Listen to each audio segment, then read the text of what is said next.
We are officially recording.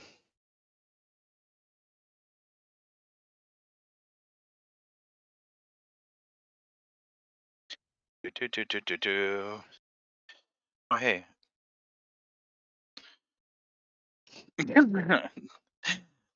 Yes, I'm always doing evil things.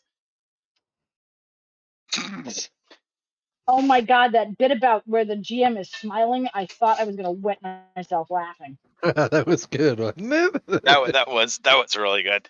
All right. Before we get started, as always, are there any questions, any comments? Oh, dear God, yes, I need to mute you. Okay. I'll better now. I'm not muting anybody because... Almost. And it is still just Amy who's still sitting in the hot seat.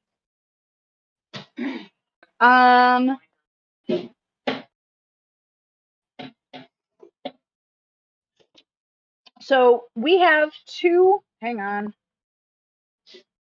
Oh, I'm live, son of a bitch. We have two in-betweens, or one in-between with two sets of players still active. Are we going to pick up from those spaces, or are we going to pick up starting with Ava and Nova? Are we going to start with Duro on the bridge? Like, I want to pick up with Tessara and Aladari. And I do want to say I appreciate everybody's patience. The rewrite is becoming is a little bit more complicated. I've looped in Aladar or Dustin. He's actually helping me with a couple of scenes. We're trying to get everything written up to kind of really pass the emotion of what's going on. Speaking of the first one's done, just send me what else you want me to write. Yep.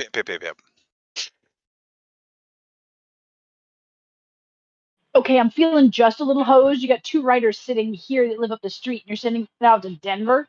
Oh, I got brain freeze. Clogged over candy, baby. Yeah, Ow, no kidding. Bite me. And she misses the fact that Amy is going to be my lead editor.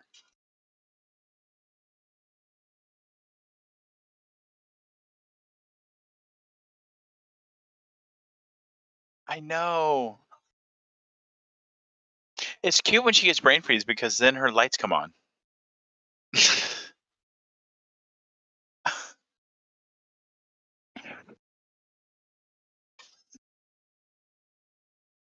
What are you talking about? I was talking about the eyes. You lit up in the eyes. God, wow. Well, we know where your mind is tonight.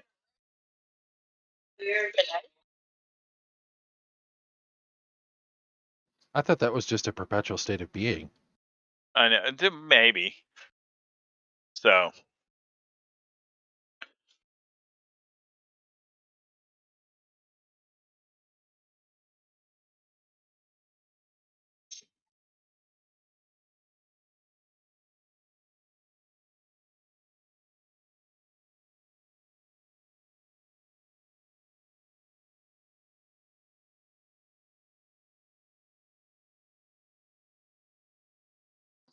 Oh, we're mostly just talking banter. It's good to have you back, though. I know you've been super busy. Yeah, it's been a little bit of a bad day for me, so I'm glad to be here. So Tessara is a little surprised when he sits down opposite her, but she does listen to what he says, and you can see her frown a little bit at this question. Wait, hold on. I apologize. Duro, I just saw the text where you're saying writer GM and then feeling left out. I apologize, sir. I'm not sure what you mean by feeling left out. Could you please elaborate? Because I want to make sure that you don't have that feeling.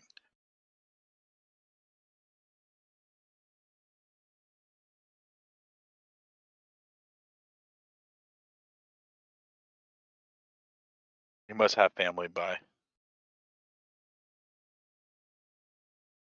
That's fair. I figured you're probably going to want me to read a little bit of the in-between to give context once we jump in with Tessara and I. Oh, was response to banter. Okay, my mistake. I apologize, sir. I'm just trying to make sure that I didn't make any mistakes. I apologize about that. All right, so first scene of tonight is going to be between Aladari and Tassara. Just to let everyone know, it's only been less than an hour since Priloc had slipped dimensions. As far as I know, no decision on a destination has been made. Therefore, we're still in Priloc, in the system of Priloc. Okay, part of that is actually when you get to the Hajj and Ashanti section because they have that information.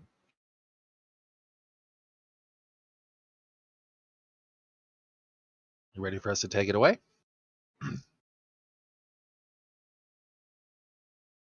Stand by. Duro is typing.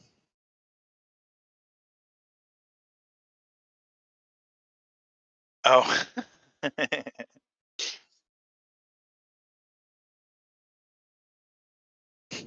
Well, if you're going to volunteer yourself, sir, then I may very well summon you. All right. Yes. Aladari, Tassara, please feel free. All right, to fill in the context, Aladari's been basically in a makeshift holding cell for the last few weeks, and he's finally getting a chance to come out. Now, there's been a little banter and play between him, Hodge, and Astari, but after things got broken up, he was allowed to the lower decks with Tessara, and he's been talking about a couple of things that's got her thinking, but she hasn't really said anything. So I'm going to go ahead and read the last post just to bring things up to context. Suit yourself, he said, sitting down with a shrug as the fallen sits on the floor staring at Tessara, his eyes focusing on hers with complete and undivided attention. Why is it you sit idly while your crew run amok? I can't imagine you're okay with those two acting like the very thing you swear to destroy. Speaking of, when are you going to end me? Clearly, I'm not worth much of an insurance policy.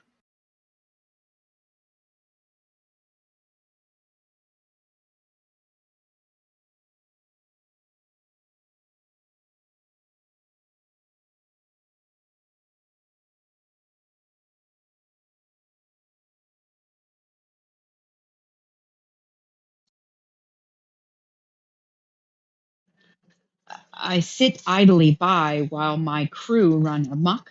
Well, I am not the leader of this crew by any stretch. That would be the man you helped rescue, Thel-Tanis, the Jedi. He is the captain of the ship as well as the leader of our group. And he will be in charge of deciding how to handle what happened up there in the Medbay area with Ashanti and Hajj. Oh, here we go. More Jedi delegation. Of course, it's not your responsibility. They look at you like a tending mother and obviously cower when you give them a frown stare, but to do anything, of course not. What would you have me do? How about stand up? Stand for anything. Sitting there preaching peace and ignoring the suffering and things underneath you, just like I said earlier. I know you looked at the wall behind me. Those didn't just happen to end up there. And yet here you are, fairly unharmed except for your hand. It seems to me that you avoided being cut into ribbons, no matter what they were doing. That shouldn't be necessary. Fact of the matter is, if you look at the score, you owe me not once, but twice. Not only have I given you a place to park the ship, so you can do repairs, I saved your master, and, well, quite a charming little lady. Yes, and then you asked, when are you going to end me? The answer is, why would we, if we wanted to do that, we could have very, very easily already done it. We've been on this ship for a month while we traveled. If Stuck any in a of us wanted to tiny, end you, we would have already done it. yet you leave me stuck in a tiny little room, and he lacks the spine to even talk to me himself. Sorry, she wouldn't say Mr. Master Thel-Tanis was severely injured in your escape from the Queen's flagship, as was the girl you mentioned. Her name is Astra. They were spending a good deal of their time in the Bacta tank healing, as I was also injured trying to get back on this ship to leave. And I understand that you dislike being cooped up. Why do you think I came today and said it was time to let you out. Well, I mean, it does play the good Jedi bad Sith bargaining tool. I mean, didn't you start with a woman with a bottle of wine who later choked me, broke my fingers, and threw all kinds of interesting sharp little toys at me? So make up your mind. You've left him in a box to rot. Now you try to kill me, then you try to play with me. What's next? Neurotoxin? She just looks at him. Yeah, she seems rather amused, taunting her. So is this how it's going to be? That depends. Are you going to stick me back in my box? No. I was considering not. You're not making it easy for me to make the decision. Thought it wasn't your decision to be made? But I do have influence. All right then. Let's make a deal. In exchange for my freedom, I'll behave. Okay. Behave is a very wide open thing. Here's the issue. Aladari, right? Aladari, that's your name. Mm-hmm. I was not in the room when Ashanti began her assault upon you. I happened upon it. Had I happened upon it while it was in the middle of happening, I would have done my best to stop it, which would have created likely more chaos. And then Haj showed up. And I do not have an iron fist with which to control other members of my team. They make choices on how they act. I make choices on how I act. You make choices on how you act. And then we all have to answer to the captain. Now that he is fully recovered, the hold on, players having him down. The order of hierarchy has been returned to normal. It is likely that Captain Thel-Tanis will want to speak to you on his own. I have absolutely no idea what he will say. However, I agree that that tiny little box is not appropriate for someone of your size, and I would like to put you somewhere else. I just have to figure out where.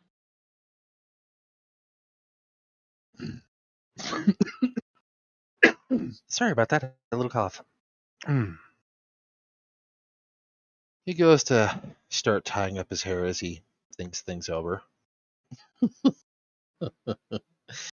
From one plaything to another. Seems I'm destined to have fun being someone else's bootlicker. I'll tell you what. You review the security footage. I'll go back to my cell like a nice, neat little pet. And you figure out what you want to do from there. But after Cygnus 6, I'm on my own. You can figure out what you want to do there. Agreed. So she starts getting up and says, I will go speak to Captain Thel-Tanis. Once I see you safely back in your little cell, that is. She kind of smirks at him. Alright, well, he goes ahead to oblige and follows her back to the holding cell. Okay. She kind of makes sure he's put back in there and then goes to head out the door. Is Handyman there, Mike? Handyman is present, observing the entire thing. Handyman. He nods at. Tessara? I'm on my way to report to Captain Thel-Tanis. Is there any news I can bring him? Organics have an interesting set of interaction protocols. Banter, I think is what you call it. If you say so. She kind of grins at him and then heads out the door. And she goes to the bridge to find Duro. Okay. Was there anything else you were going to say before Hodge walked onto the bridge? I know. No, I'm good here. I'm still playing my games too. No, he was talking to me and my mic was on. Let me take a quick glance through what's here. I don't know if the ball was left in Ashanti's court to say anything. Hodge has said her piece. If not, then they will turn and walk onto the bridge or be right at the door when she makes that last statement. When Hodge makes that last statement. Okay. So she won't reply, and she'll go ahead and head into the bridge with you. She'll let you walk first. So on the bridge is Gungnir, Duro, and Chiri.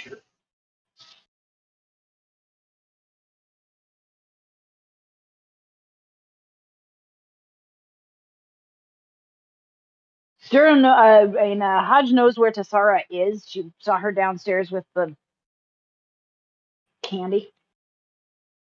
Speaking of which, are we -1 player? We are. We are. Astra. Oh, that's right. And she'll say to Duro, Ashanti has found us a port. And she'll look to Ashanti and step out of the way and let the Sith woman step up to give the information.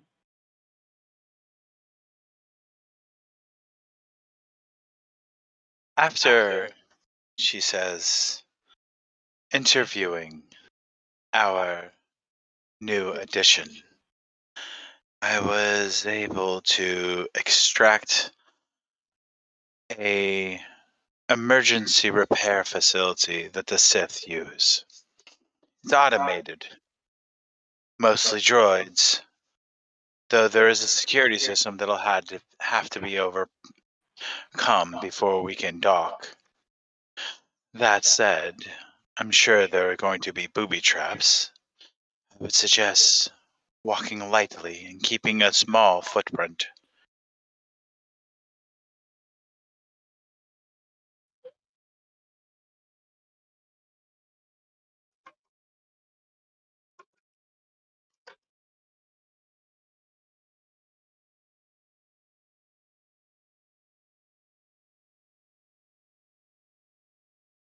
Oh, you here with us, brother?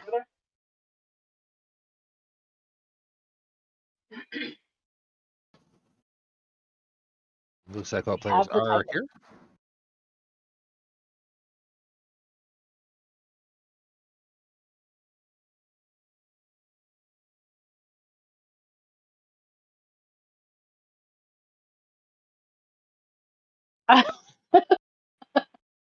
He says everyone sounds like a Dalek that has had a few too many. Yeah, that's how you were sounding Thursday night to me. So Right? That's how you were sounding on the outside, man. I'll type a summarized version. Alrighty.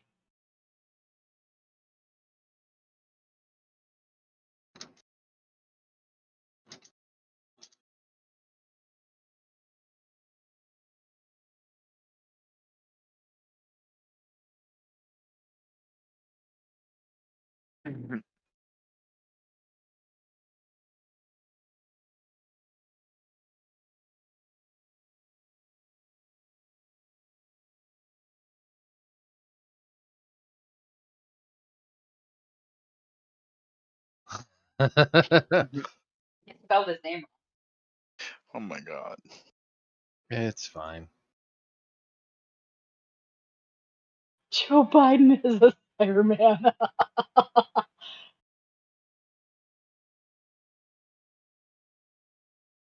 My sister is so pissed at me. She had to utter the words I was right.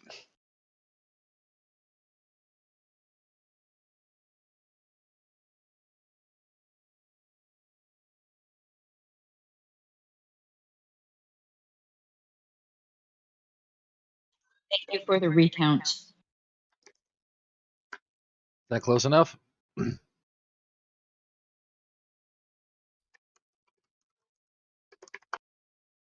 Yes.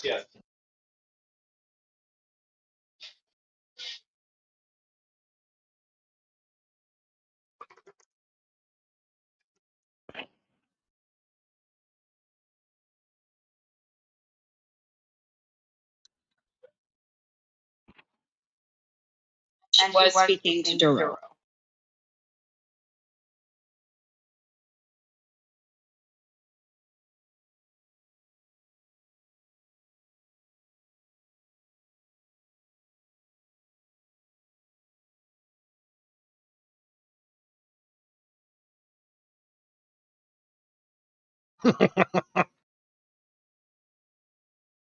Kitty's what?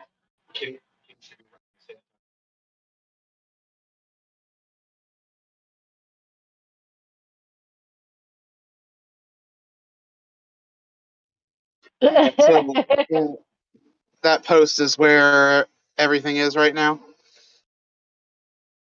Yes, sir. Yes, sir. I'm not sure if this is Wi-Fi connection or the fact that everyone is in the same room, but I'm getting an echo whenever Amy and or Traveler both speak. It's like your voice is being fed through two different microphones. I have to remember to turn my mic off when anybody but me is speaking.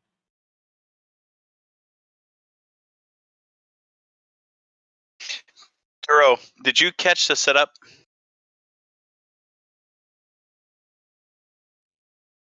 Did I catch what? The setup, sir. What setup? Okay, so Hodge walks onto the bridge. Well, let me back up. You're on the bridge with Gungnir and Cheery. The Gungnir is still in the Priloc system because no destination has been chosen yet. Hodge walks on the bridge with Ashante slightly behind her. Okay. And then you have the short write up that Aladari did.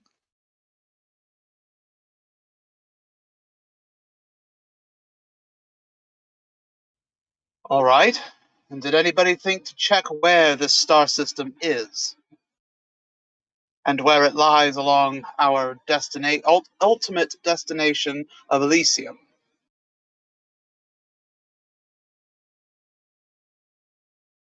Having been just given this information and not yet consulting the star charts, I'm terribly sorry to report the answer to that is no.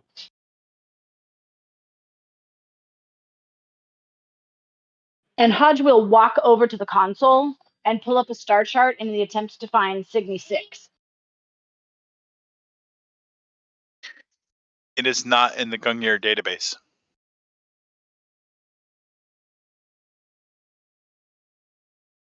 Hodge will look over at Duro.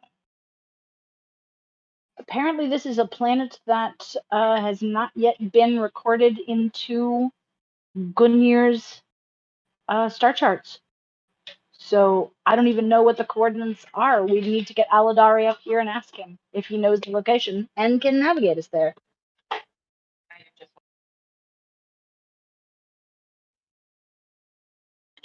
Apparently, what I can tell you is that it is not in Gungnir's database. It's not a part of Gungnir's star charts, so we don't know where it is. We'll need to get Aladari up here and have a conversation with him and hope he knows the location and coordinates.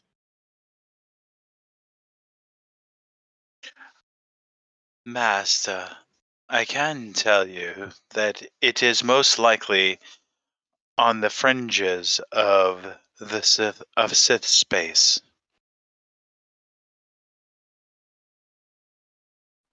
And our new friend hinted that it is the closest safe location to our current locale. When I asked him, I didn't ask for closest. I asked for security.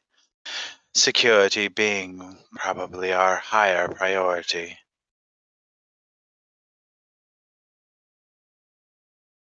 Yes, well, if this system is located in the opposite direction we are going, on the other side of Sith space, then it hardly seems worth the diversion of course, no matter how unsecured it is. There has to be a balance between ease of access and location. If location was no concern, then we would just return to Republic space.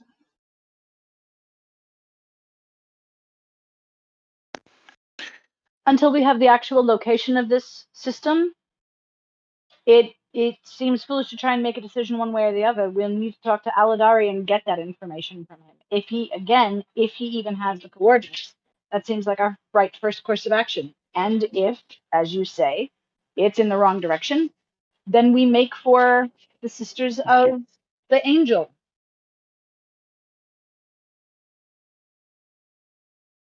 There is another option, Master.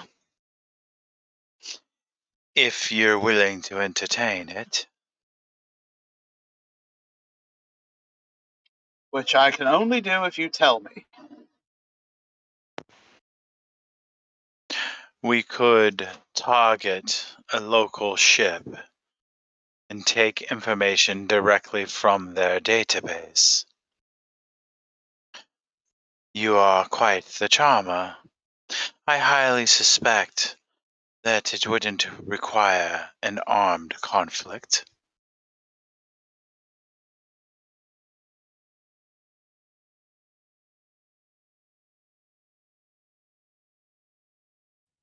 Our best chance of finding such a vessel would be some form of trading vessel, likely found around a trading hub, the nearest one of which is Warkanals. At least the nearest one along a path vaguely resembling one on the way to Elysium. That's not necessarily true, Master.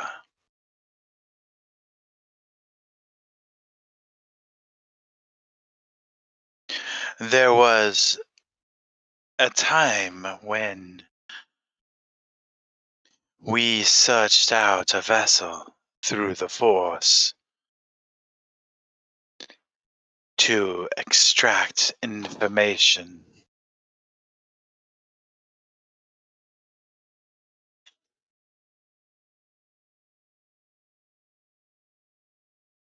I remember you being angry at us regarding it. The event doesn't need to repeat itself, just the search.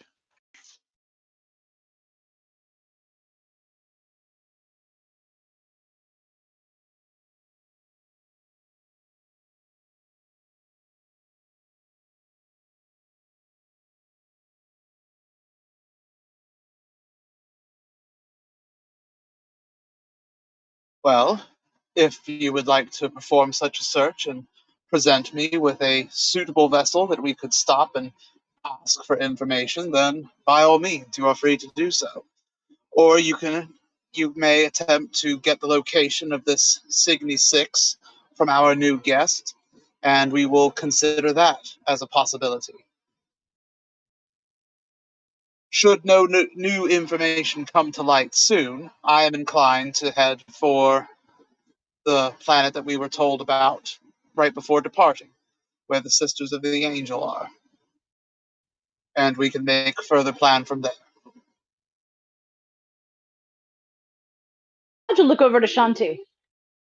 Do you want to go talk to the kitten, or should I?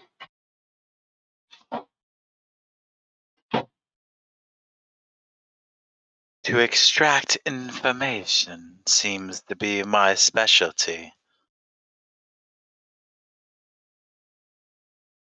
I'll send out a ping for long range sensors looking for a ship. See who's in the area that we can talk to. You may consider far-seeing. Having Tassara distracted while I interview our new kitten would not be a bad idea. She may not find it tasteful.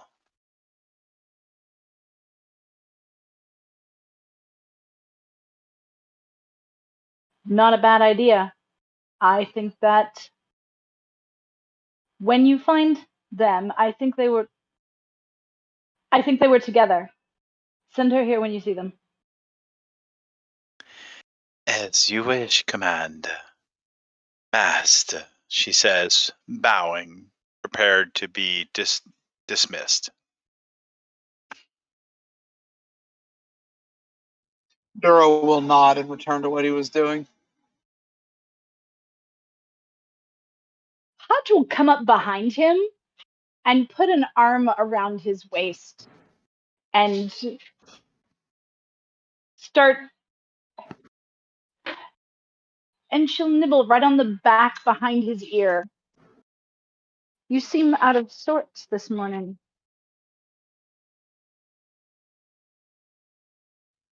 The Gungnir has taken a lot of damage.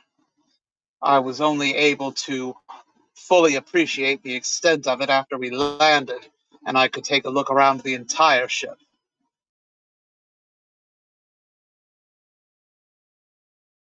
We're all safe. We're all alive. And the damage is repairable. I think we're gonna be okay. I know we will be okay. But until we can find a place to set down and actually make the repairs, we are vulnerable.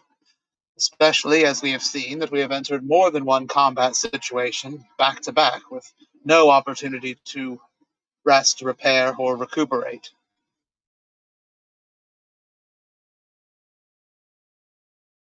Fair enough. Still, I think for my own self, the damage that was done on the world, and she looked down at the Priloc homeworld. Do you have any idea how we're going to find their hatchlings?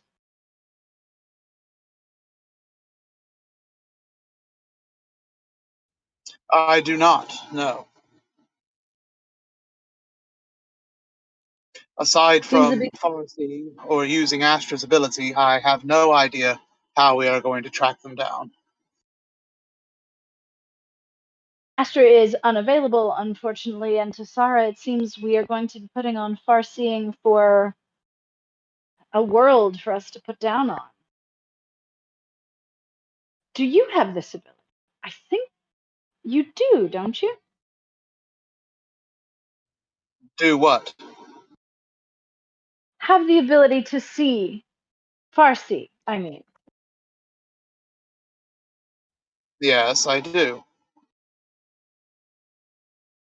Between the three of you, then, we may be able to get everything we want. The closest location, the hatchlings.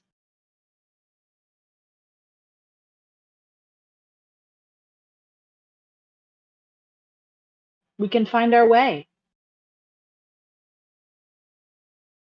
Can we not? And remind me again why we need to be the ones to track down the hatchlings?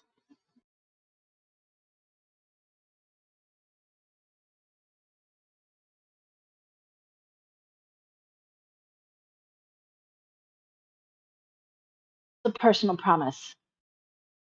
Forgive me if it got in the way.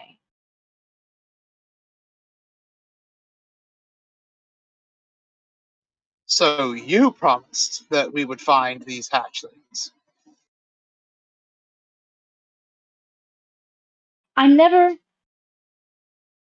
never gave my word, I will tell you that. But you know me.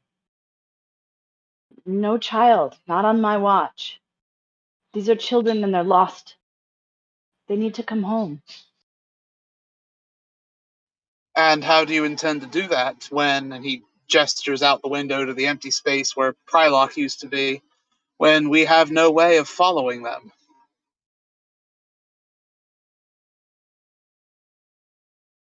Hodge looks chagrined.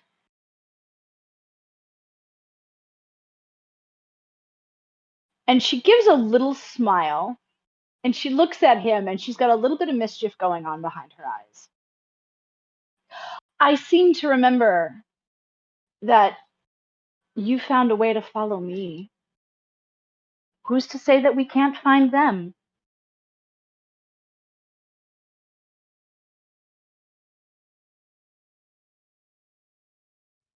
I just want to be careful that we do not overextend ourselves. Right now we are badly injured, short on supplies, and our ship is heavily damaged. You are talking about chasing down a very likely hostile party, and very likely having to fight to retrieve what has been taken. I didn't say tonight, Chara. I just said that it was something that it was important to me. Tonight, we have to take care of ourselves.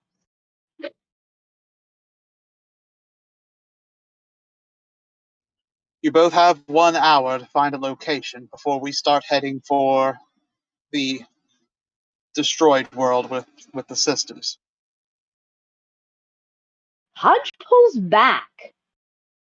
Aye, aye, Captain. And she'll turn on a heel and walk away and head over to work on the long range sensors to try and find trying to find a ship out there that they can talk to.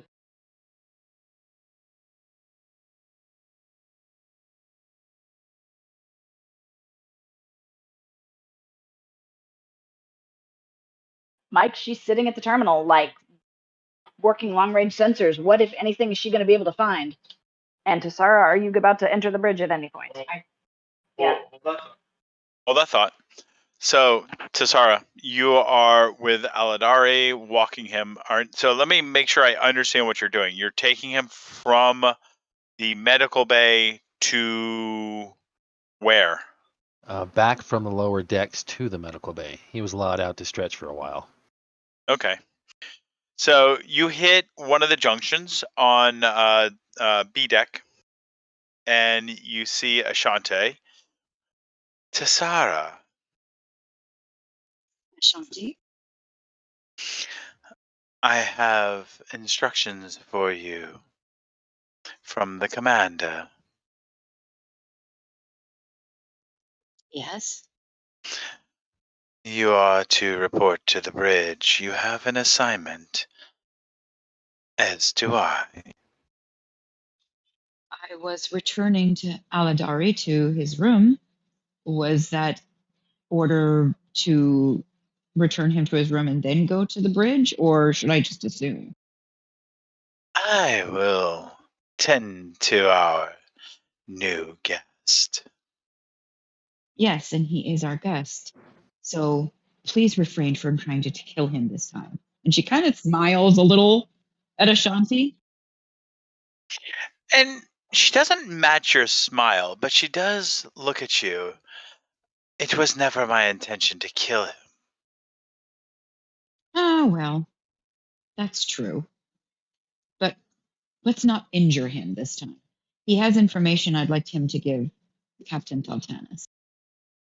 And Well, she, then we are both in accord. It is information I seek. This could be quite painless for you, she says, turning to Aladari. Okay, Are let's you? go ahead. And did you check that PM I sent you? I did not. I have my phone in my pocket, and I'm standing here looking at two lovely women in my living room.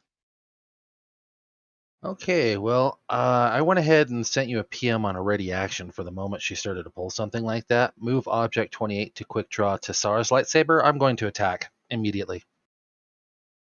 Okay. Can I get a 2-hit, please? Yep, bringing him up right now. And who are you attacking? Ashanti. Hers. She's going for the threats and stuff again. And last time it didn't go so great, so it's my turn to get one up. Okay. So let's see. First one, AC 22, damage 15. Second one, go ahead and subtract 5, so that would be 24 with damage 14. I'm sorry, damage. Oh, it does add that. Never mind. It's good. 15 and 14. 15 and 14? Yeah. Stand by. There, there's such thing as a Roll20 app? There is.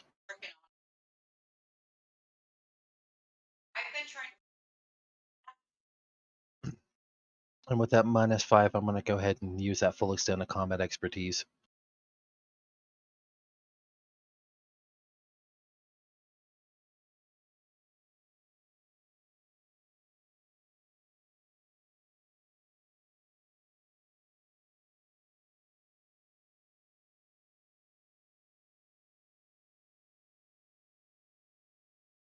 Wait a second. I gotta log in and Hey, to be fair, you broke my fingers last time. yeah. Well, you touched her. She started it. I'm not taking it away from you. I mean, she did. She's want the foreplay choking. Oh, you enjoyed it. Yeah, just like she's enjoying this. She did want somebody to challenge her, didn't she? Really, she was doing a job.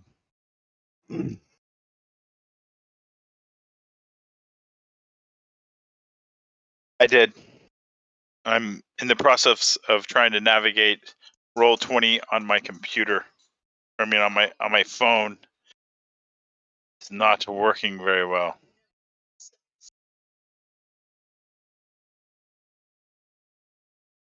I don't have a tablet.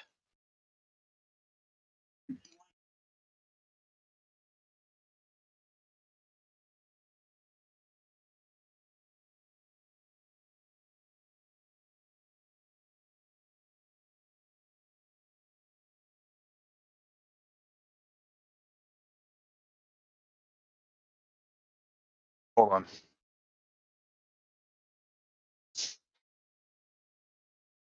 Let me run upstairs real quick and go get my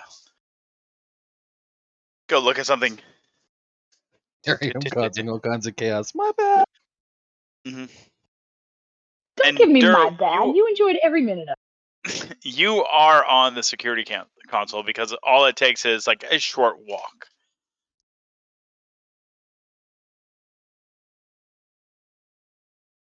That and they're all force sensitive, so I'm guessing they'd feel it the moment he drew that.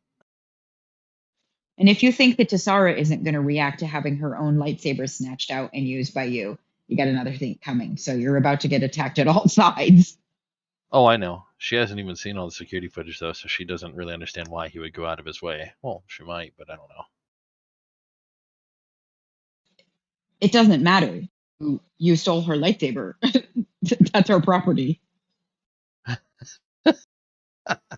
That's fair. Any trust that you may have gained with her at all, even if it was just an inch, you just lost a mile. That's true.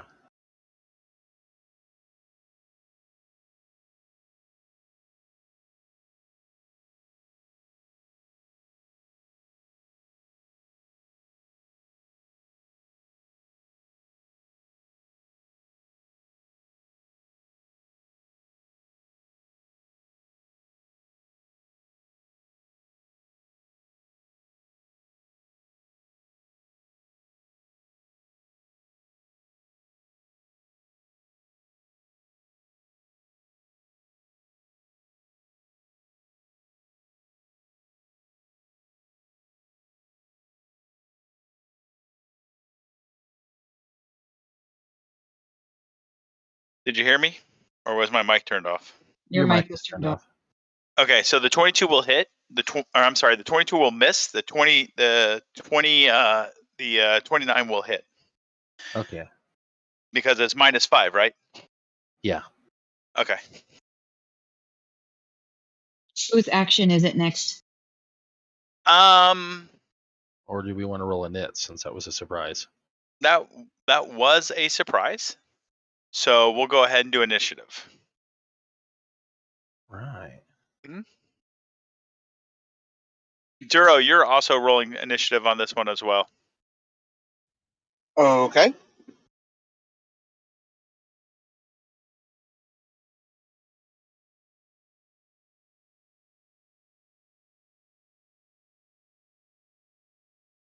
$13.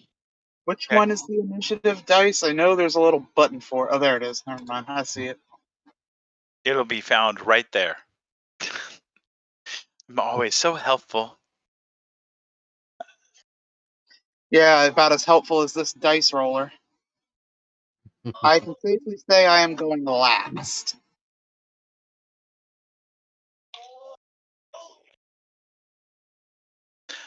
Don't worry, baby. I can't sit megabit.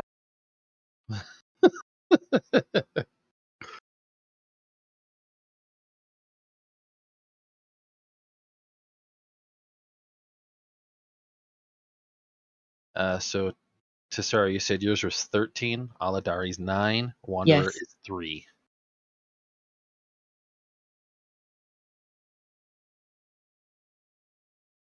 Ashante's not going to take an initiative. That is a frightening thing. All y'all better run. Just run. If she's not taking initiative, just run right now.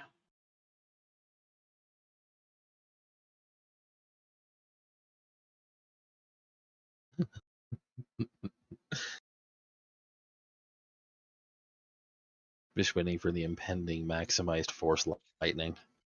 Okay, so what happened? So somebody needs. There we go. So he snapped the lightsaber from your hip, activated it, went after Ashante, swung. The first one was a miss, but as he caught her on the back one, she spun away to protect herself a little bit. But they're locked in melee combat. The action is yours. What are you doing? How far away from him is Tisara? Right there. Like a foot and a half? Literally right there. You can reach over and just tap him. She's going to reach out her foot, grab it around the bottom of his foot, and pull up with her leg to try and land him on the floor. So a trip? Yes, that is a trip. Can you go get my book? What do I have to roll to do that? Give me a second. I'm about to find out.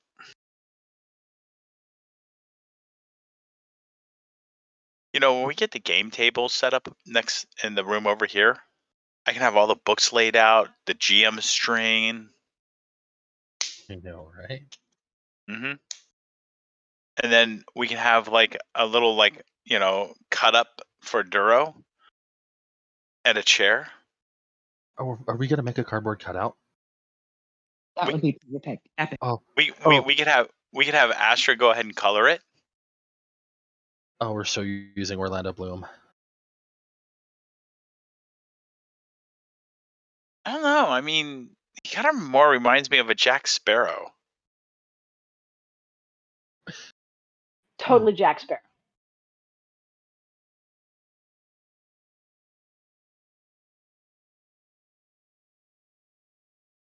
Oh, you definitely have him flat-footed.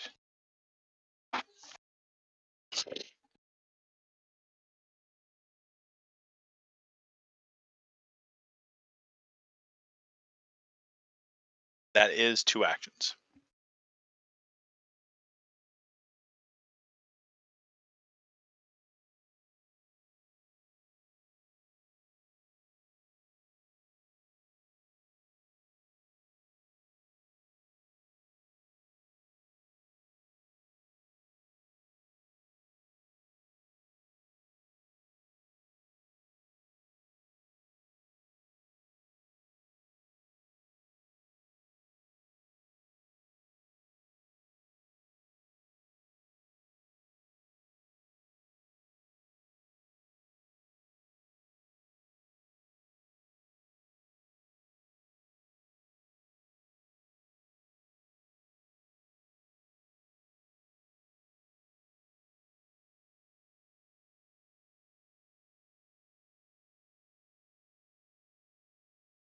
Tisara, can you please roll a melee touch attack?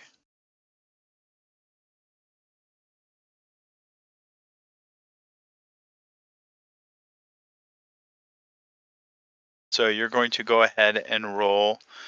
Do you have martial arts? Okay, so what you're going to do is you're just basically going to roll your melee attack. So it'll be a d20 plus 7.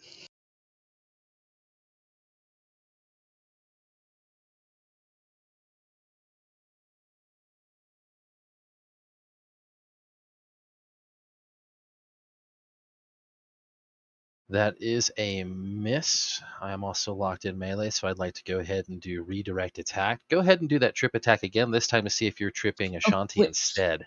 Wait. Hang on. I rolled a 17 without the 7.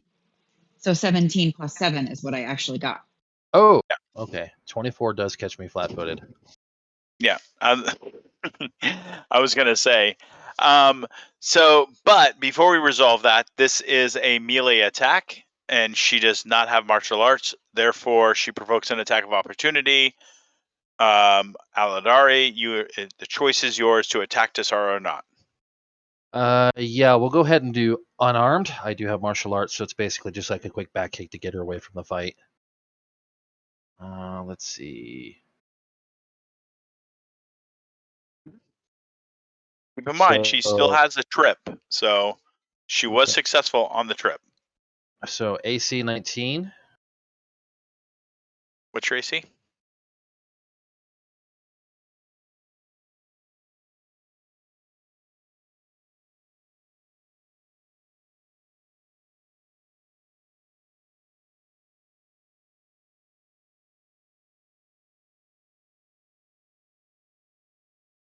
So on your way down to the ground, you do manage to plant a kick on her.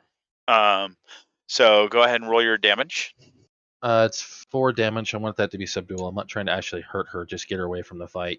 Also, for falling, do you want me to do a tumble check? You can do as far as what? You're not taking damage. No, to see if I fall prone or if I just recover. No, you can recover on your move action. Okay.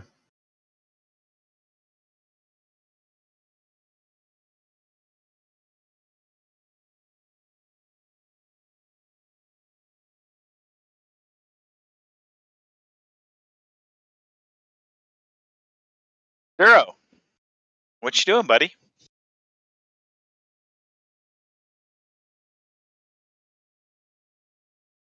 Well, hold on. I'm sorry. I skipped Aladari. Aladari, you're prone. What are you doing? Let's do a tumble check to get back up so I can try to avoid that AOO. Basically, more like a back handspring so I can get myself about 5 foot of distance. Okay. Tumble check 19. All right. So you're on your feet. All right. First action, let's go ahead and spend the 3 vitality. Wait. You're going 5 feet where? Backwards, away from Ashanti. Okay. I'm going to spend the 3 vitality to use Force Enhance, and I'll go ahead and give you that roll. I think that'll pretty much do my turn this time around. Yes, it will. Okay, so let's see. I had to make my character sheet smaller so I can actually see everything on it because there's so many people in. All right, where the heck is it? Enhanceability. Enhanceability is an 18. If I remember right, that is... Come on, character sheet. I mean notes for a reason. That is a +2 to dexterity. Okay.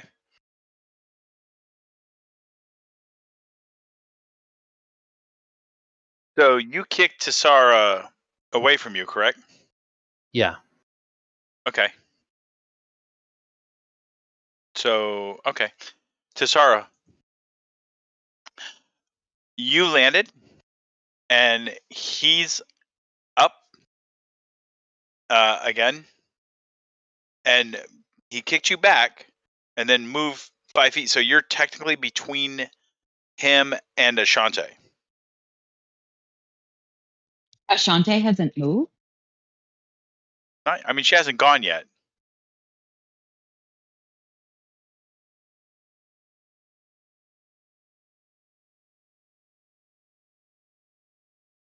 Last.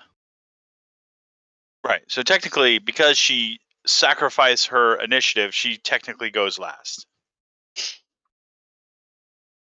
which makes it Duro's action. Rolled a 3. So Duro's turn is next. Correct.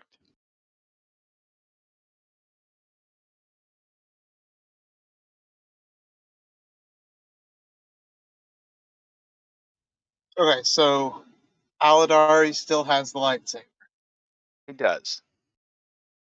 And he is where? He is in a hallway.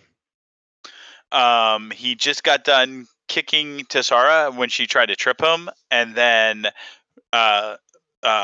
did kind of like, as he described, a very fancy action to get back on his feet, 5 feet away from Ashante, and that placing Tessara between Ashante and him.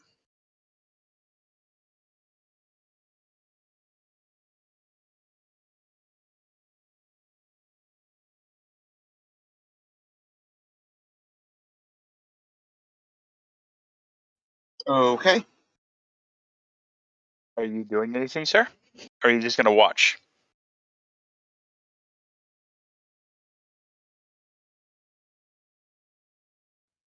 He'll walk up and he'll say, "What's going on here?" Well, remember, you're at the security station. You're observing this through the monitors on the bridge. I thought he could take off and come up the hallway and break up the fight. Yeah, I was led to believe that he was able to access where this was going on. I mean, if all he did is see it, then he's going to where the action is. That's what I said. I assumed Okay. that had already happened since you had summoned me. Oh, you had put a message up there that you were going to the security station. And I the asked moment if you would have been able to see it on the security monitors, and if so, when. You had me roll initiative and then called me just now, so I assumed he was there. But if he's not, then he's heading there. And Okay. there's nothing else I can say to or add to that. So the reason why I had you roll initiative is because I need to know when you are heading there, because 2 move actions will put you there. Will put you there to act next turn. That's why I needed to know your initiative. Gotcha. All right. Well, that's what he's doing. Okay. Ashante is going to act. Tessara, you feel the force acting upon you. Okay. Can you clarify what that means? Like, what does she feel? Like, is it a negative force or a positive one or what? You feel a tingling sensation. Remember, this is happening at literally 3-second intervals.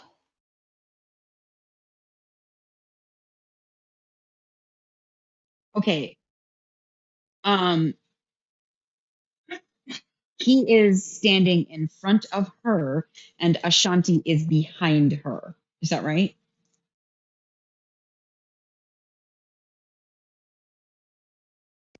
Technically, you were just knocked back, not down.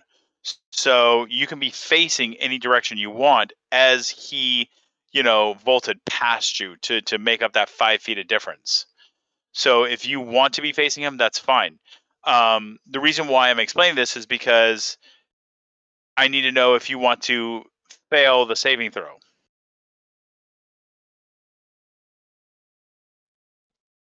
You want me to roll the saving? You want me to roll will just to avoid it? You can opt to roll your saving throw, or you can opt to choose to fail your saving throw. Okay, so because she feels this tingling but does not know which direction it is coming from. Am I right? I can only describe to you what Tessara is seeing. If you're asking me questions, I can answer those. Okay. The tingling sensation that she feels, that is the force. Yes. She cannot sense, or can she sense whether that is coming from Aladari or Ashanti? That would be a skill. I can answer observational questions. Aladari is actually no, wait, hold on. Give me a sense check. Give me a wisdom check. This might help clarify this. There are some of these rules that are just too cumbersome.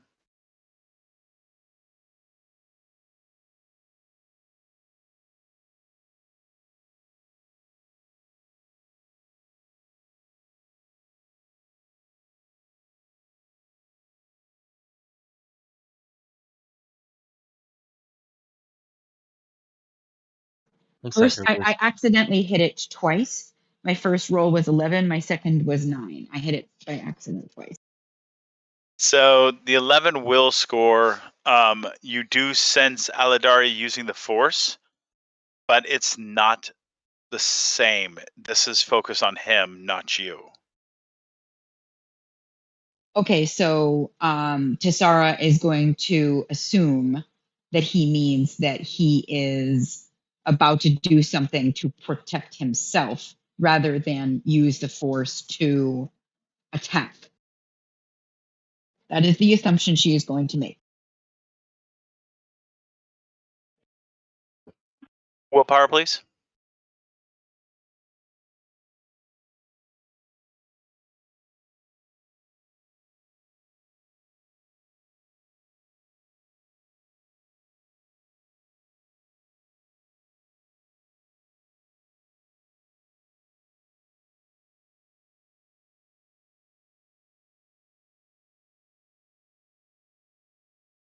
Well, she did fine there. Yeah, 28. no shit. Yeah. So unfortunately, it didn't work.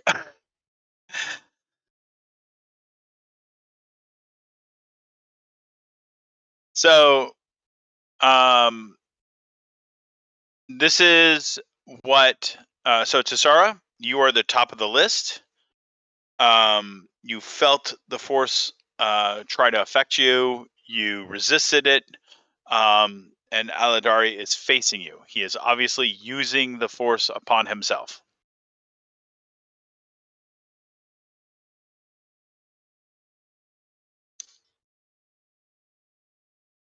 Clarification question, because I still suck at this after all these years. Is it her turn to act? It is your turn to act. Okay.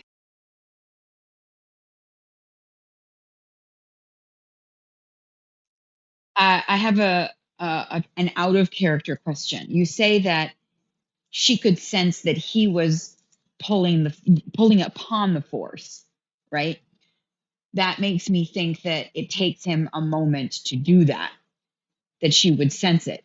If she does the same thing, if she tries to use a force skill, he will sense that she is also about to use the force. Am I right? That is correct. But it is my turn, so I can roll this force skill, and it won't matter if I succeed. If I fail, then I fail, right?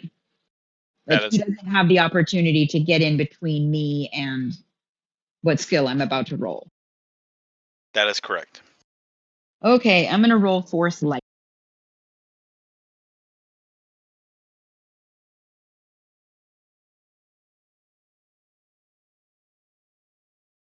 Oh my god. I rolled a nat 20 and with a total of 23.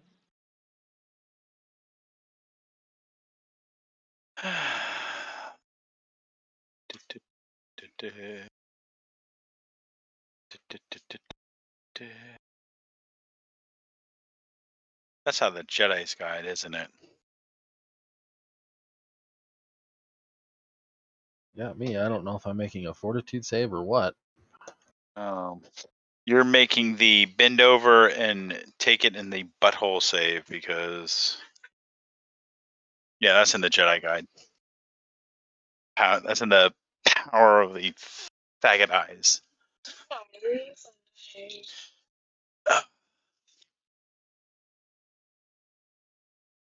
We just got boned.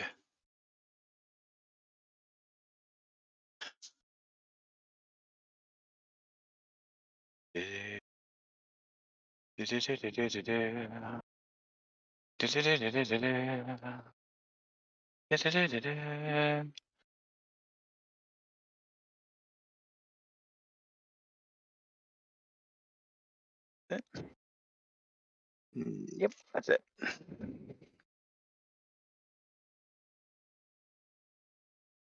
Wait, doesn't Force Light sever dark side connection? Foresight. So Foresight does a lot of things that kind of suck to Darksiders.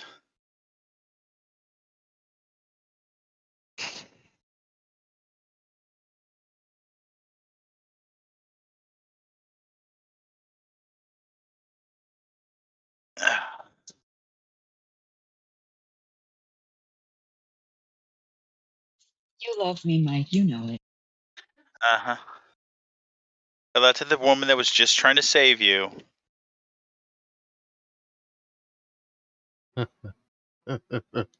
My connection to the dark side is not nearly as strong as hers. Yeah, I know.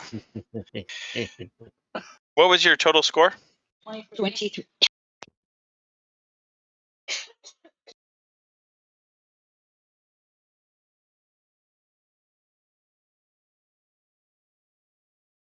Okay, so I'm going to read what the skill does. When you use this skill, you weave a wave of light side energy emanates from you 10 meters, which it covers everybody, in all directions. A light side check is a light side check sets the effect of the skill's use on the dark side characters, dark side creatures, dark side spirits, and dark side sites. You rolled a nat 20, which gives us a skill of what? 23. A total of 20. Ah, well, there are small miracles here.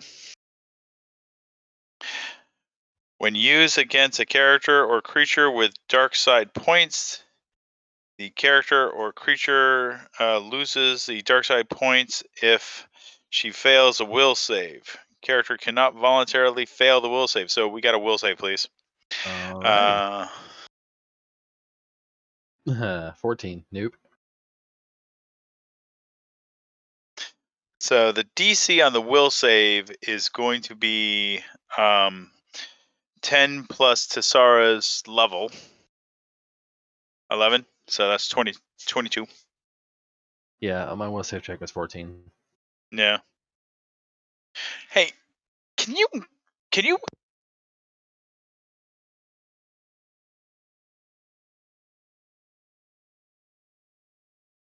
Come on, Ashanti. You know you want to play the will save too. She's going to have to. She doesn't have a choice.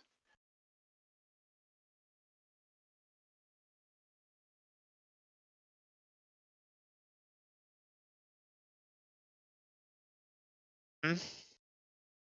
Yeah, but I got to log in. Oh, you have it. That's right. I forgot. Okay. Completely forgot you had it open. Scroll down to will, hit the will. She can't. Yeah, she can't. She couldn't made it even if she rolled a 20. God damn. Okay, so both of us will be taking will be losing a dark side point and taking 10 points of damage. All right, so my dark side points Yeah. down 1. Hey, that was a good thing. It just hurt really bad.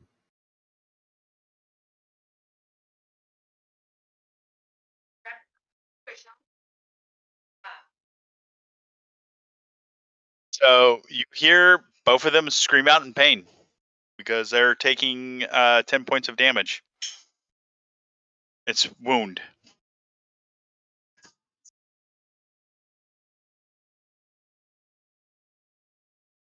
Ten points of wound? Ooh. Yeah.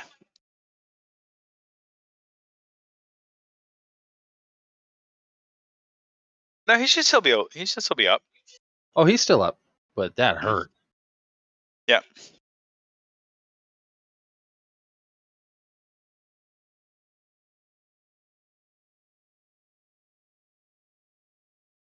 So this is a question for Duro.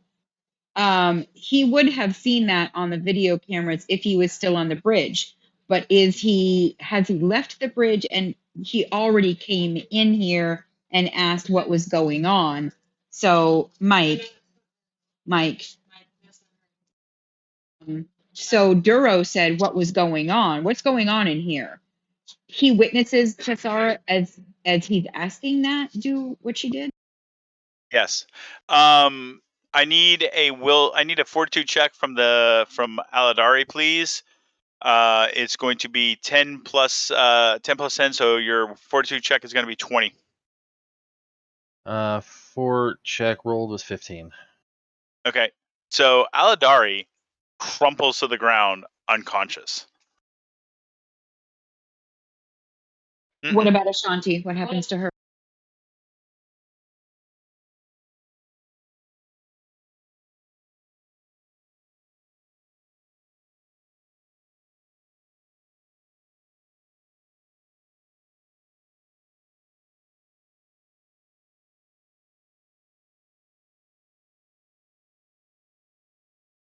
Stand by, storyteller is looking at something.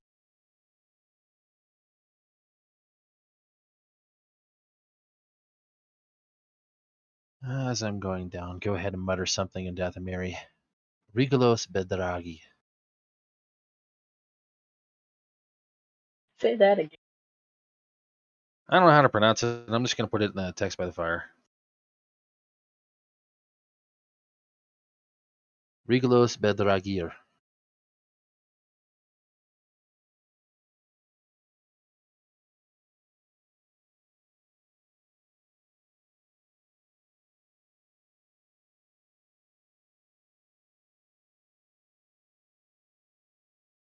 So, Duro, you are arriving on the scene. You see Tassara cast Force Light, and you see Aladari scream out in pain. He yells something in a. Do you speak Dathomiri, Yes, I Duro? do. Oh. Yes, I do. Okay, so Aladari, go ahead and let him know what you said. Spineless deceiver.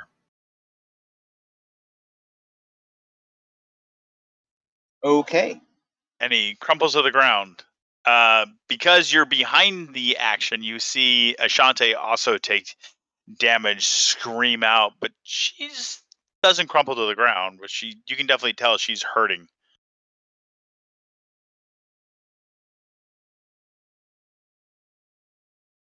Tassara doesn't say or do anything, but she looks absolutely stunned.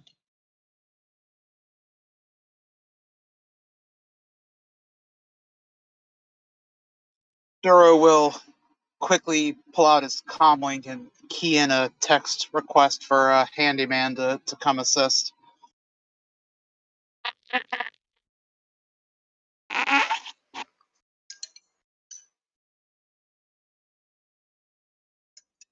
And he will go up to Tassara and Ashanti and ask, "So what happened here? I see it's already been taken care of."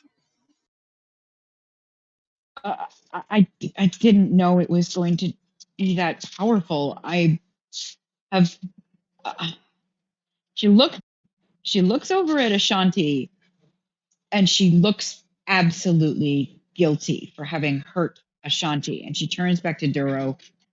Aladari grabbed my lightsaber and was about to attack Ashanti with it. I tried tripping him. He did go down, but he bounced right back up again. And he went as if he was about to attack her. I reacted. He was not trying to attack me. Well, I did not know that. I felt the force, and to me, it looked like he was going for you in retaliation to what happened in his room. So I reacted. And it was a lot more than I expected it to be. Note to self, don't do that again. Of course, it was in retaliation. He was being interviewed and didn't measure up. He was trying to make corrections.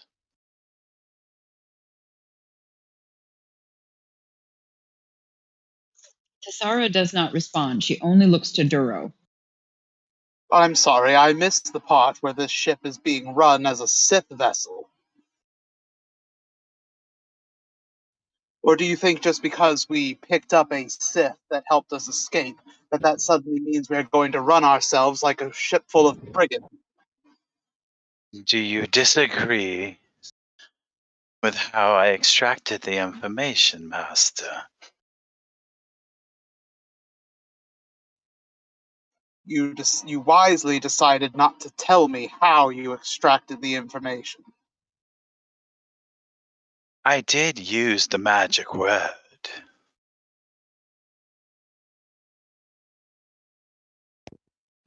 That chuckle is out of character, right? Because he's undead. Okay. Yes, it is out of character. Well, how's this for a magic word? Take that broken sack of bones back to the med bay and make sure he's patched up. And now, since we cannot get a location from him, we will set course for the broken planet and the Sisters of the Angel. I sense that is a mistake, Master. Then perhaps you should have got the location of the world you suggested before you knocked him unconscious. Master, I apologize for offending you. And that was my doing, not hers.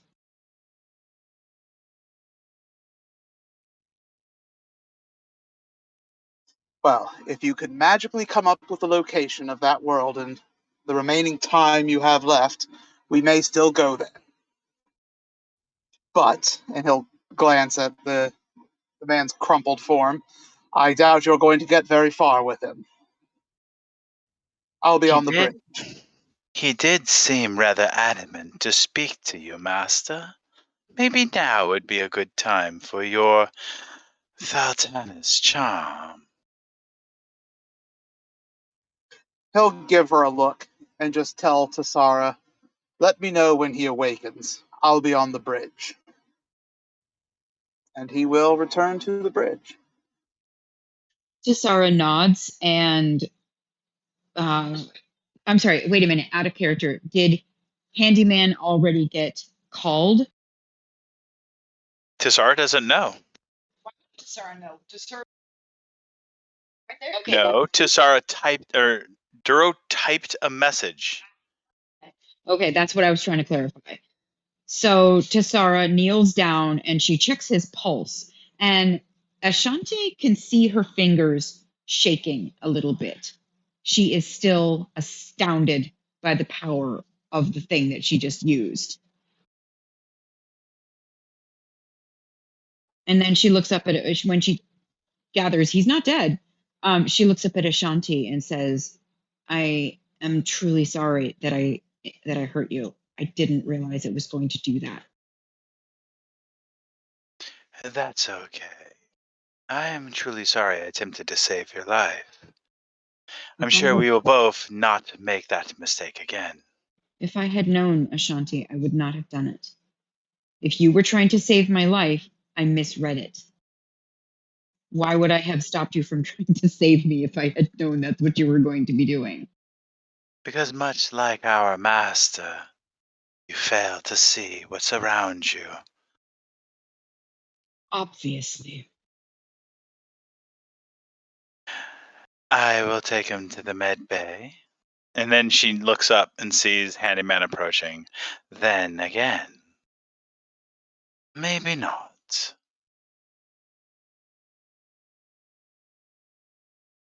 She'll rest a metallic hand on your shoulder. And it's her right hand. And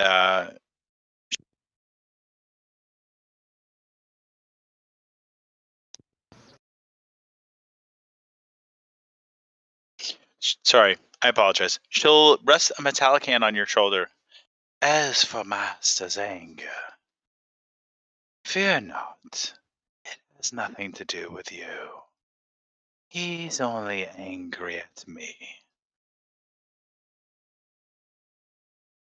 Chisara nods, and if Handyman looks as if he wants assistance helping to get the man to the medbay, she will, but if he does not, she will head towards the bridge. I will remain with him and keep him under guard.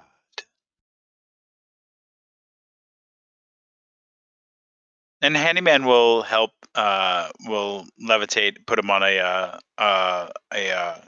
repulsor gurney, and take him out of there. And Ashanti will follow. Desara will head to the bridge, and Okay. she is trying to calm herself down. Like, she's taking the steps that she knows how to do, that she was taught by Duro as a kid, to pull herself together as she's on her way to the bridge. So, Duro, you arrive on the bridge, and Hodge is sitting there.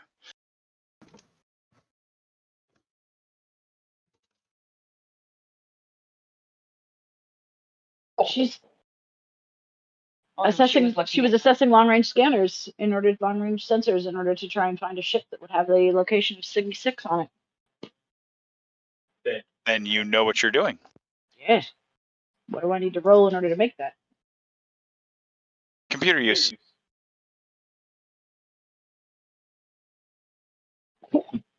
I rolled a 9. Michael. She rolled a 9. She missed it.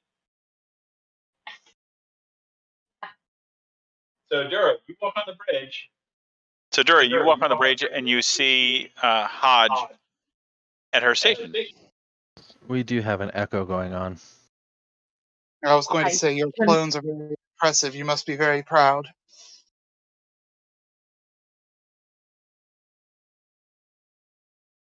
Brother, you got stepped on. Can you repeat that? I had said your clones are very impressive. You must be very proud, because I heard like 3 of you talking at once. So, sorry, I missed. Anyway, so what are you doing? You're alone on the bridge with Hodge and Cheery.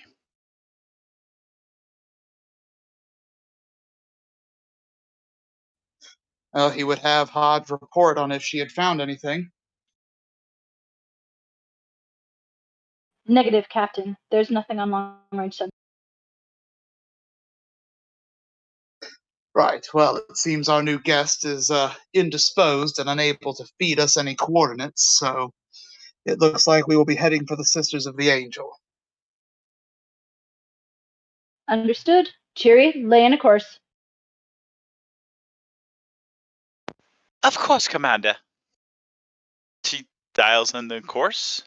Well, she'll get up, go over to the nav station, dial in the course, and then go back over to the pilots and engage the hyperdrive, and the Gungnir will slip into hyperspace. I'm just going to stay on the long-range sensors, trying to find a ship that may have an answer for us.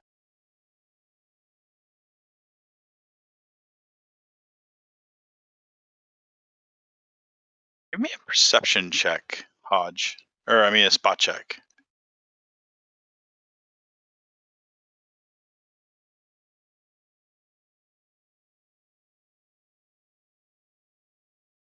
Spot check 28.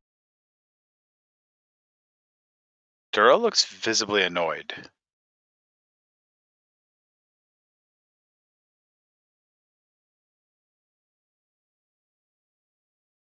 Captain, a word?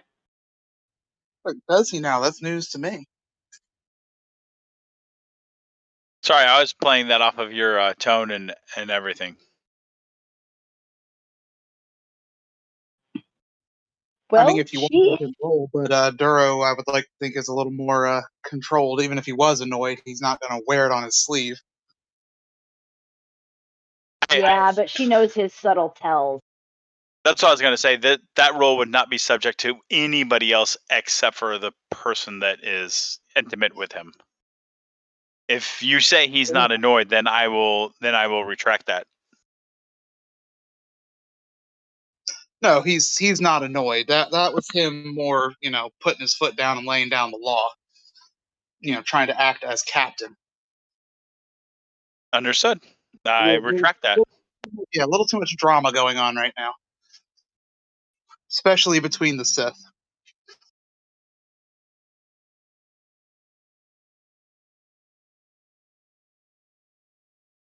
Can I take a second shot at long-range sensors to see if there's anything else out there? She's staying on the computer.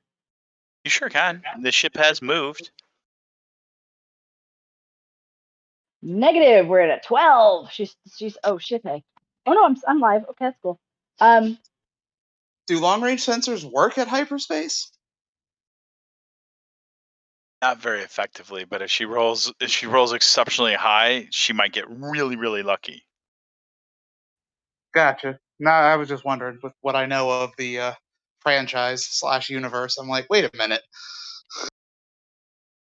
Fair and legit. You know better than I do on this one, man. I was like, sure, I'm just gonna stay on long range because they do that in Star. And also keep in mind, Hodge is still learning the ship system, so Hodge, the character, may not know this. Fair enough. Just add a character for player knowledge. It's my understanding that hyperspace is kind of like a not necessarily a different dimension, but like a different layer of reality, if you will. Objects in hyperspace are not in the universe proper as we think of it, which is how they can travel so fast when, the speed of light is a pretty hard speed limit physically. So hyperspace has been described as wormholes. You slide into a wormhole, you enter into, yes, another dimension.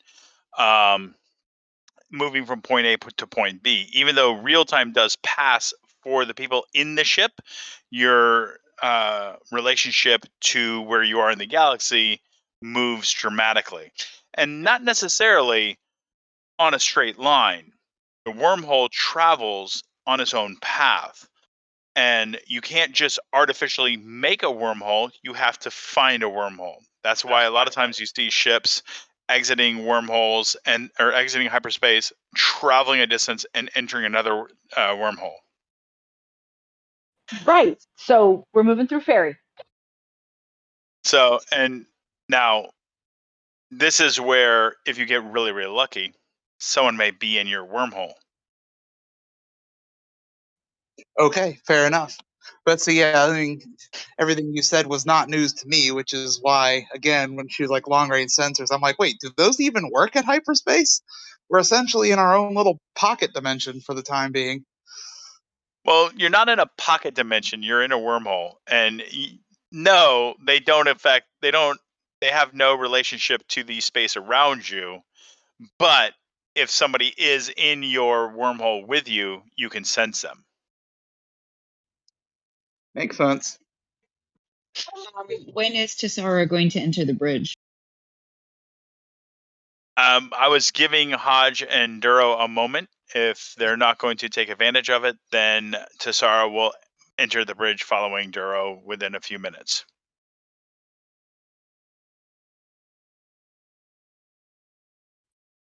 Here's our business. So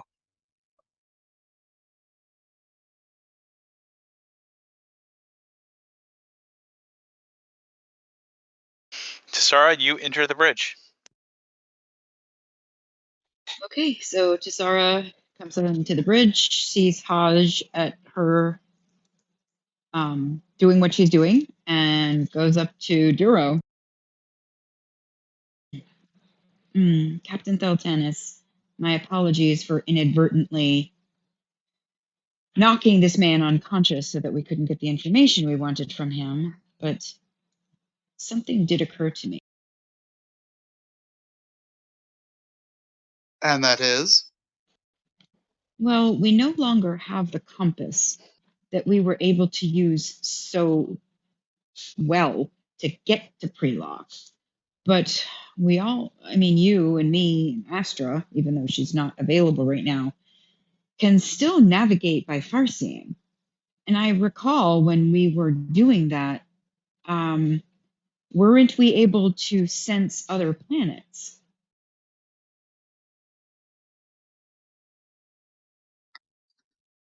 out of character. The navigation was basically short range, right? It helped them avoid obstacles in the chaos, right?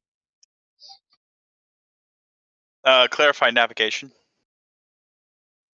Tassara is asking if they can find planets with farseeing, but she said that in relation to when they navigated without the compass through the chaos.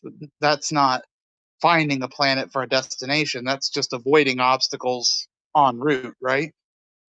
So if you sense a gravity mass, and you're avoiding it, if you drop out of hyperspace to investigate, I mean, it, if it's a world, then you found a world. If it's a black hole or something else, well, you struck out.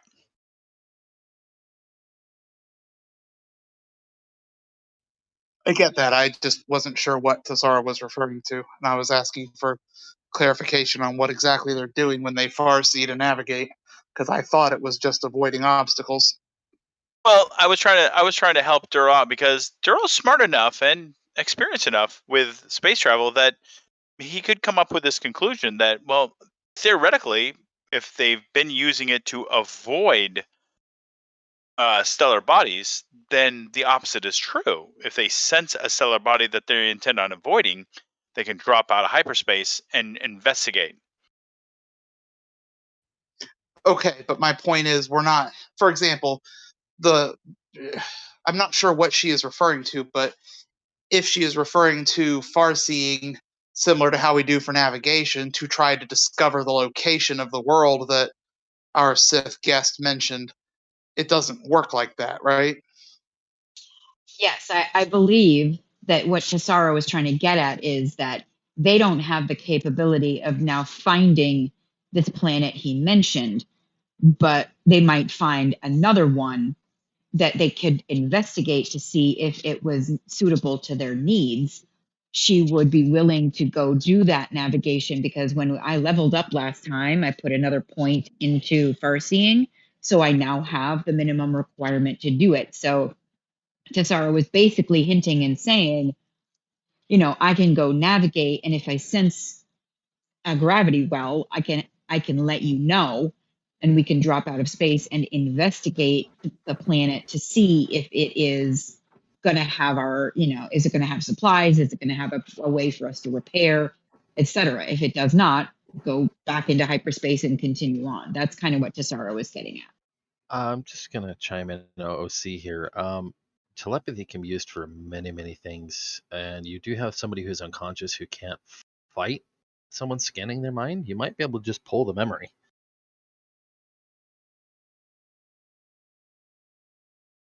Go gadget a Sean. Smart man is I smart. mean, I had considered that, but it seemed like a violation of his personal autonomy. But Go gadget a Sean. Right? Attack several members of your crew, as far as you know, unmitigated or provoked. So, what reason wouldn't there be? Duro has scruples. That's what it is.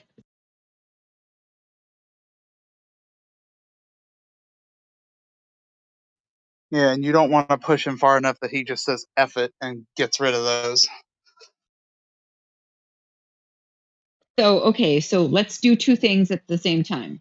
Let Duro, now that you out of character understand what Tassara is suggesting, and then we can figure out how to address in character what Aladari's player said, to us just a moment ago.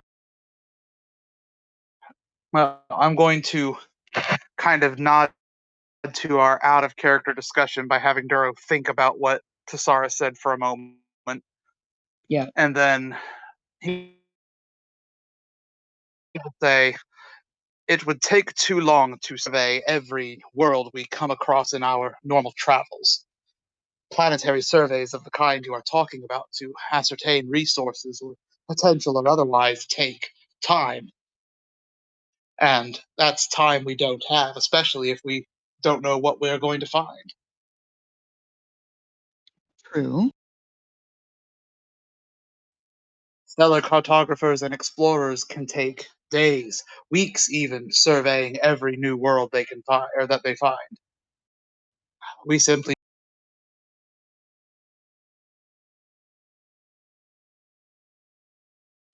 I lost you. We simply what? we simply don't have that kind of time. Agreed. I mean, then we'll have to just wait for him to wake back up, wouldn't we? Hodge chimes in. Do we not have some sort of chemical on board this ship that can rouse an unconscious being? Does Handyman truly not have something down in the medical bay, some stimulant or other, that would wake him without otherwise invading his reality? I mean, far be it for me to say, I don't know, my brain is go out of character. I'm having a stupid. It's not epinephrine. Yeah, it is. It's epinephrine.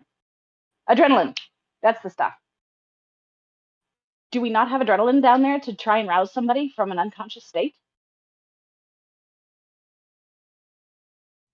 I don't know Handyman's stocks. What I do know is that he was injured. The the force ability that Tassara used is damaging to those who have been corrupted by the dark side. If he was knocked unconscious, it was because of the incredible amount of pain he was in. I don't know what kind of shape he will be in when we wake him up. I gave Ashanti an hour to find a location other than the one that she feels it is a bad idea for us to go to. And instead of finding that out, she engaged in combat with our guest, and now he is unconscious in the medbay. I don't think she's going to find that location in the hour given. And we need repairs, so we are going to the one location that we know we can go to. Understood, Captain. Permission to go to sickbay.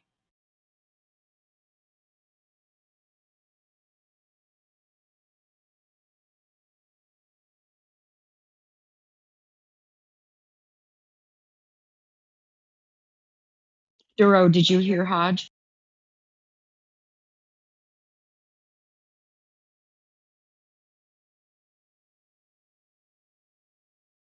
Did we lose it?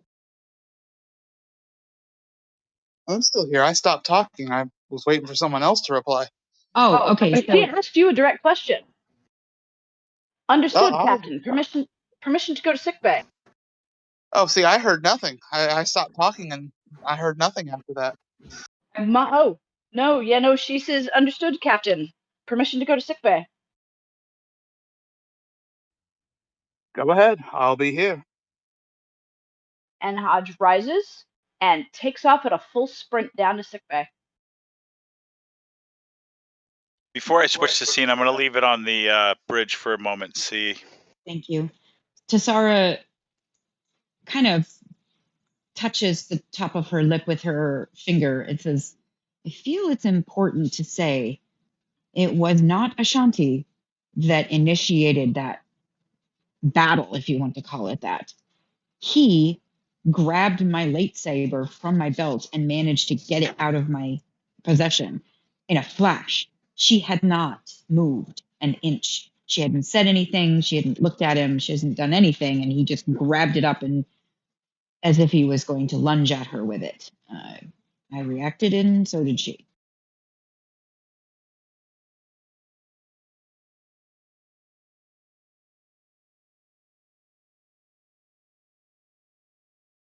Yeah, so what I'm hearing is that he is a danger to himself and everyone else on board.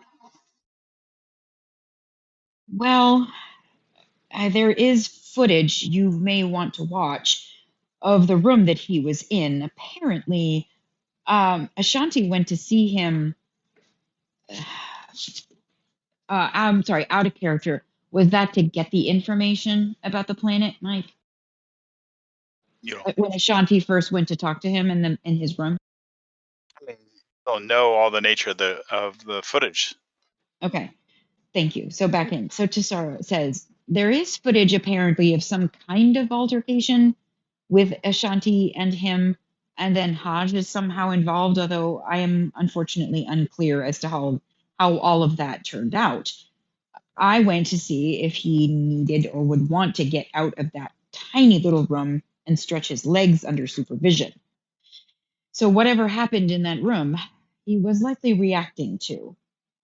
It would require you watching the security footage to get the entire information. I have actually stayed on top of the security footage, which reminds me, I'm thinking there may need to be a team meeting very soon where I rein in some of the cat and mouse being played between the Sith on this ship. I think a team meeting is wise. In the meantime, I'm going to go continue to take stock of what supplies we do have and what supplies we need. And if you need me, I will be available via comlink. If you'd like, I have still been acting as quartermaster, obviously. If you want to check my numbers, then by all means. Well, I was also taking note of the damage wherever I saw it, just to make sure that it was all listed somewhere. Sherry will chime in. We are still. Oh, sorry. I'm sorry, Zero. Please speak up. I did as thorough a job as I could in the travel time from Workinals to Priloc, and I tried to do a cursory look outside when we arrived at Priloc, but we ended up leaving there very quickly. I will do a full exterior inspection of the ship as soon as we arrive at our destination. I agree. I know that you probably did exactly what was needed to be done. She gives him a small smile. Again, if you wish to double check my findings, add your own, you are free to do so. Just know that I have done everything I feel I can while we are in space. She nods and she heads out.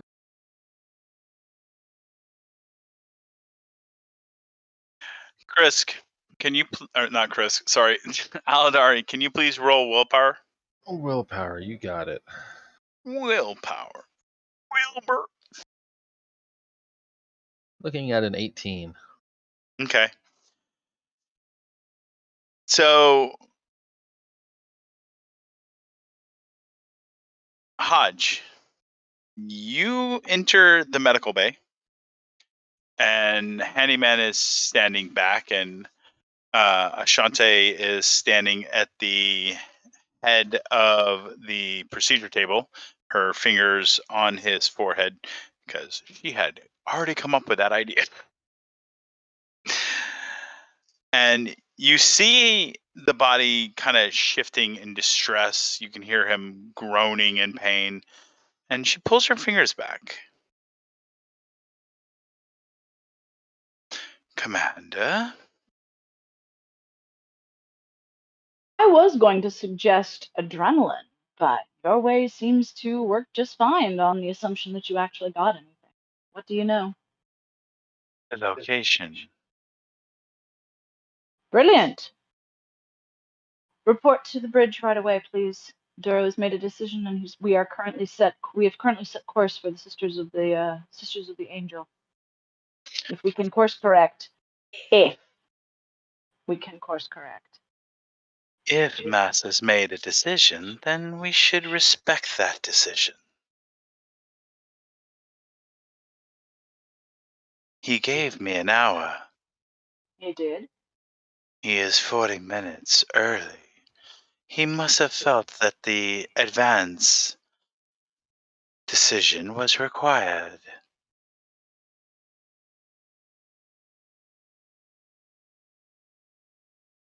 Is there in the medical bay a way to ascertain the location based on the coordinates that Ashanti now has for us to determine where Signy 6 is? Not in the medical bay.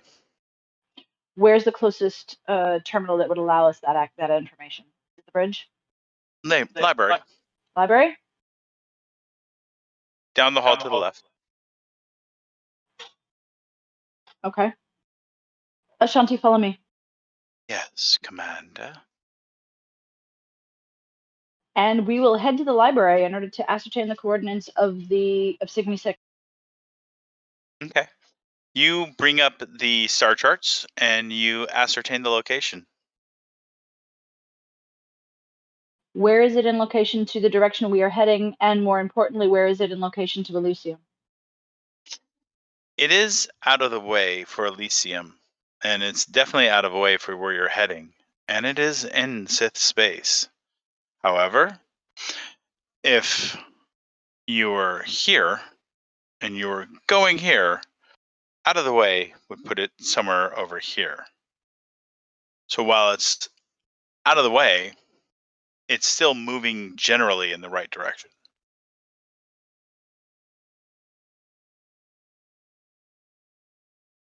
Next question would be the planet where the Sisters of the Angel is the dead world where they are currently trying to do that. Where is that in relation to Cygni 6 and Elysium? Do you have Astrogate? Roll.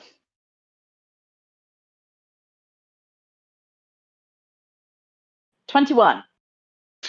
So the world where the sisters are is roughly about 3.5 weeks away. This world is 4 weeks away. 4.5 weeks away. It is slightly closer to Elysium because it's further down the road. Again, it is in Sith space.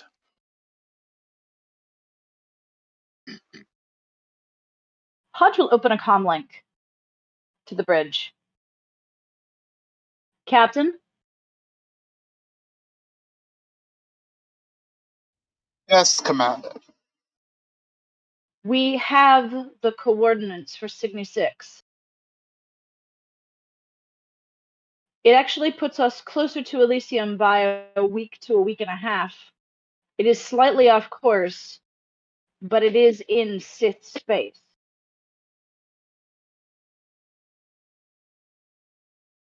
And considering our current condition, do we have a plan for when we arrive? I am merely providing you with the information you asked for, sir. I do not have a plan for when the Sith show up on our doorstep. I happen to concur with you that if I have the choice between the two, the Sisters of the Angel are less inclined to attack the Gungnir than the Sith would be, given the situation. That is my thinking as well. The only reason I am still entertaining this idea is because a member of our crew, one that is force sensitive, believes that it is a bad idea to go to the Sisters of the Angel. So, if said member of the crew has a plan for when we arrive at Cygni 6, how to get in, get what we need, and most important, avoid the Sith, then I am all ears. Unless that is the case, we will continue our present course. Hodge looks at Ashanti because this is happening over an open comm. I believe our plan was don't get caught.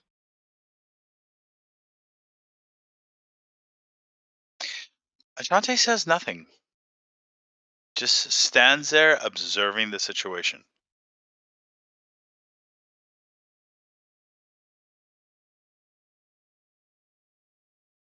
I do, in fact, believe that was the plan. Don't set off any alarms. That said, it's our understanding that planet is uninhabited by anything but droids. We can hack our way in and get out. None be the wiser, provided we don't trip anything. Given how this crew has its tendency to trip over its own feet, I'm saying that gonorrhea is probably the better bet between the two.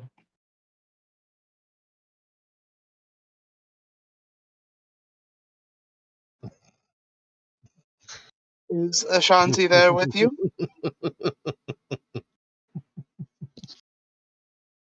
She is, and she can hear you.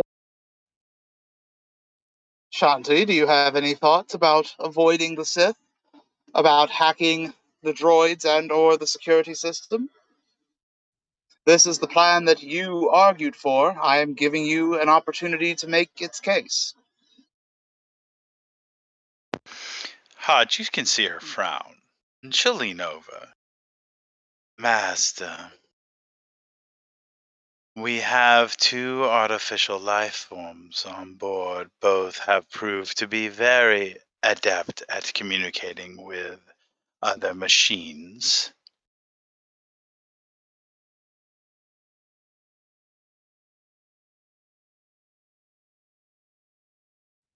All right. And the Sith? Do you suspect they would look for us in their own backyard?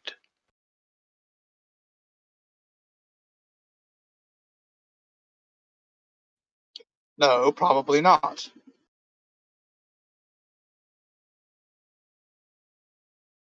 The Sisters of the Angels have quite the PR problem. Not to mention, we are known there on this world, and the Bakash have their enemies. Wherever the Bakash are, their enemies will come. And not to mention, Sisters of the Angel will give me the creeps as well. Very well. Come relay the information to Cheery, and we'll change course for Cygni 6. But I want us to be as ready as we possibly can be by the time we arrive in system. The commander has the coordinates. If, with all due respect, Master, I'd prefer to return to the medical bay and continue to heal. Tassar's attack was quite devastating. All right, but for now you have no further interactions with our guest. He is to be spared your tender mercies.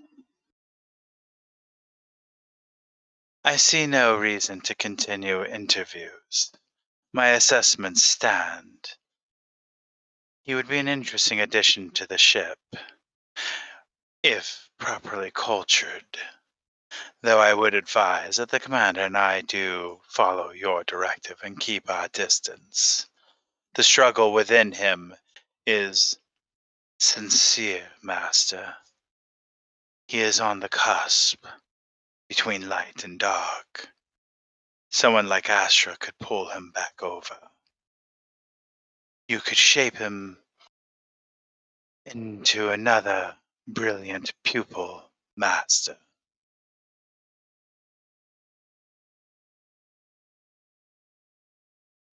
I will take that under advisement. Well, somebody come give poor Cheery the coordinates so we can change course. And I'm on my way.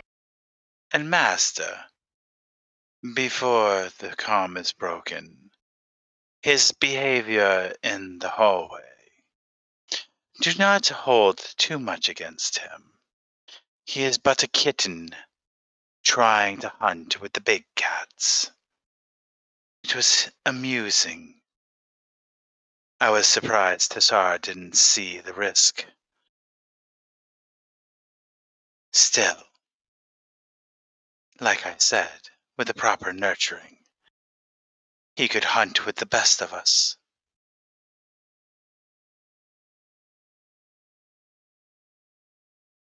And on that, Hodge will see her turn and start to walk away. And Dura will disconnect from the comm. Hodge is on her way to the bridge.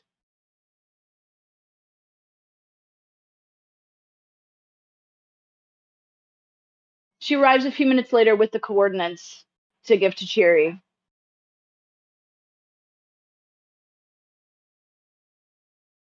Cherry will take the coordinates and drop the Gungnir out at the nearest hyperspace area.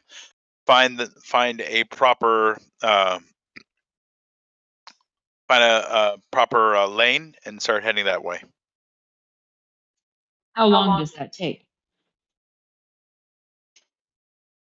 4.5 weeks to get to the next to Cygni 6. And in that time, don't worry, the kitten will wake up.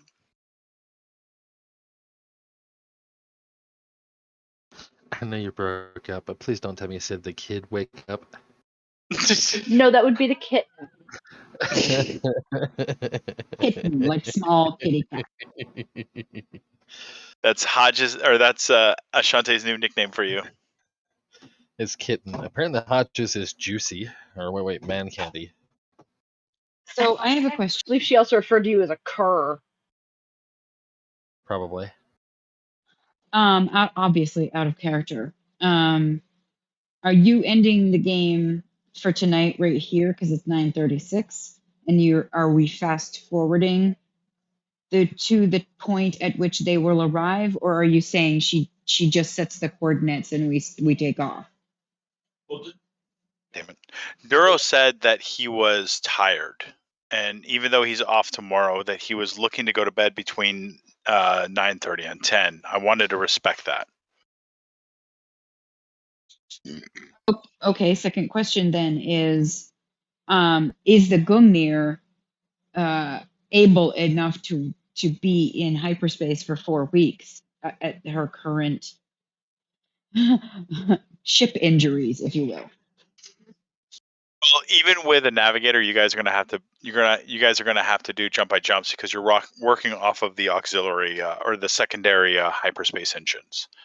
So until the mains are repaired, and I understand a lot of the damage is blindsiding you guys. I deeply apologize. I will have all that stuff posted up as soon as possible. I'm still working on the ripples into the abyss. I promise it will be an amazing read. The 4.5 weeks that we are in hyperspace, is that a time jump? Are there in-betweens, or will there be live scenes played out? Oh, we're off on Thursday and Saturday of this coming week, correct? Yes, so we are off Thursday, we are off Saturday, because I'm taking Amy and Lily to Animal Kingdom. I scored some tickets, so I'm going to show them Pandora. I'm hoping they're going to really enjoy it, and I'm going to see if I can break Amy on the oh wait, we'll get you a wheelchair. I got a fire before you say shit like that. Thanks. Yo, snap! Can I get out of firing range when you say shit like that? There will be all in betweens are open. I have a question about daily events. Okay, so one of the things that has come up is, a 4 week is a similar thing as from Workinals to Preloc. So I know that at one point we sent you our schedules and stuff, but I think it might not be a bad idea to establish during this 4 week period what a normal day would look like, or rather, not a day, but more like a week. So Tessara has her duties that she was assigned to, and classes happen, and debriefing meetings happen on X amount of schedules, that kind of thing, so that what I don't want to have happen is another situation, which I've had, said to me before, which is I would have done that. And it's like, but you didn't say you did that. So there's a difference between in-betweens that usually establish conversations, private conversations between characters and NPCs, and a daily, I don't want to say daily anymore, a weekly basis. So I can say this: Duro has established everybody has particular duties on the ship. Now, as far as like positions go, I don't know if that's been established, but I do know that he said he preferred a 4 on, 4 off cycle. So it'd be like 4, 4, 4, 4. I think I'll let him speak up and explain that because I don't want to put words in his mouth.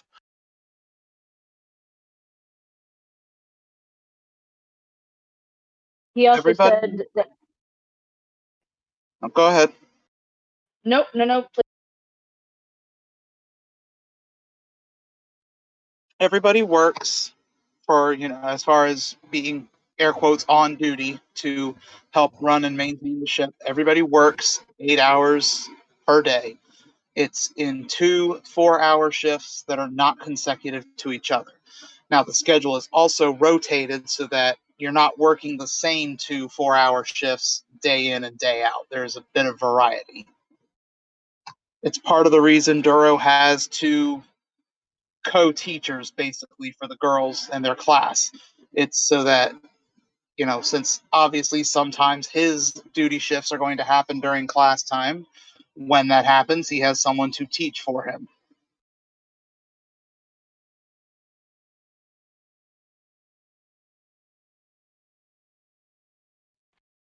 Duro also brought up that he wanted to have a meeting with senior staff in order to curtail the Sith shenaniganery that he saw on the security video. I'm assuming that will be done as an IB, but I don't actually want to make that assumption, so I'm asking if that is something that will in fact be occurring as an in-between during the course of the 4.5.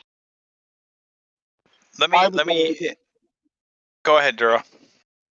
I was just going to say I would like it too, but that's assuming that there is other player participation. I have noticed lately that IBs are pretty staggered and can become stagnant with lack of responses.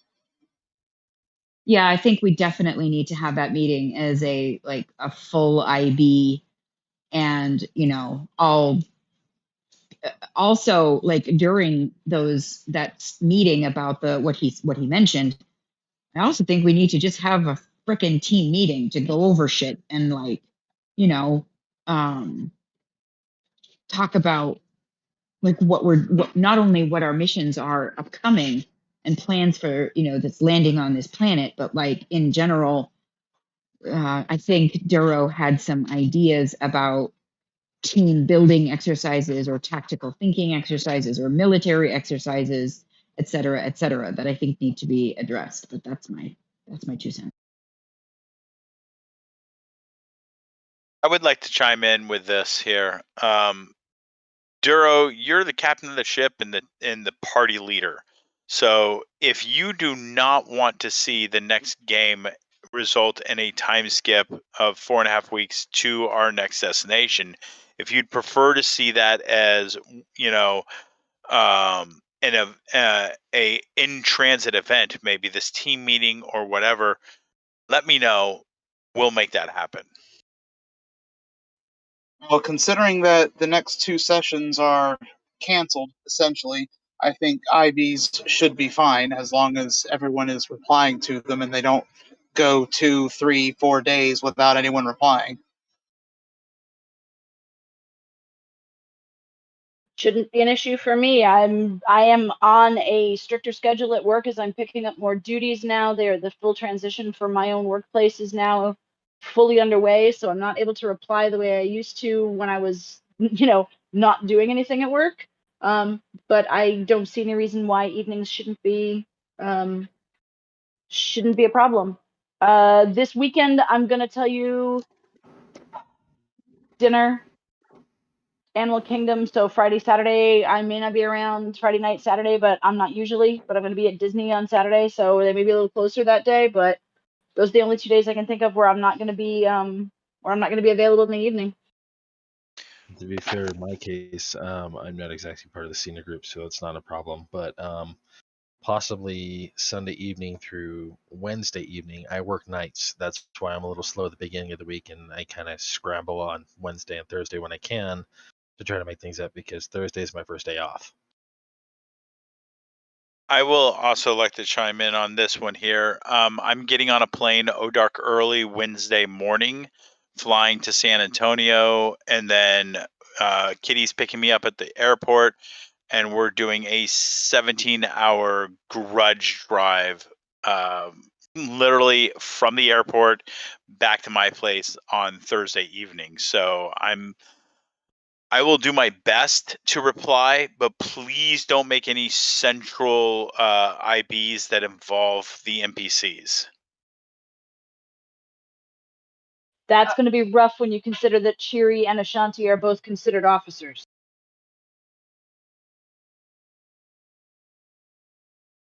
Is Ashanti an officer?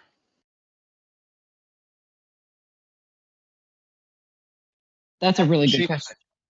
She said she signed the contract. Now Duro has access to check that, but and I had intended to, but I know I didn't say anything. I'm not claiming I did. I just when it came up last game, I had intended to tell you that Duro was going to check, and I forgot to message you. I can easily answer that question because if I remember correctly, Duro was there when she signed it. He knows she signed it, and it is on record. The principal characters that signed the contract are Duro, Astra, Hodge, Trisara, Ashante. And Ashante signed her own copy separate from Astra. Yes, these are separate. Handyman and Gungnir also signed the contract, so that you have 7 signed contracts. What we don't have is one signed by the minor Chiss girl who is currently pilot, so that does not in fact make her an officer, unless Duro sees fit to rank her as such. No, and I don't. I mean, Ashante is her own character. She is free to be flawed like anyone else. But Duro did outright tell her he was joking about Cheery outranking her. Out of character, I had forgotten about Ashante signing it herself. But again, you said Duro would definitely remember that, especially when it got called into question. So, obviously Cheery does not outrank Ashanti. Duro does not see Cheery as an officer. She is his Padawan. But as Hodge pointed out, she is a minor, still a child, and he is not putting that burden of leadership on her. Yeah, So the only reason why it comes back to memory is because because Duro had originally, if I remember correctly, and somebody can correct me, Duro had actually advocated against Ashante joining the crew.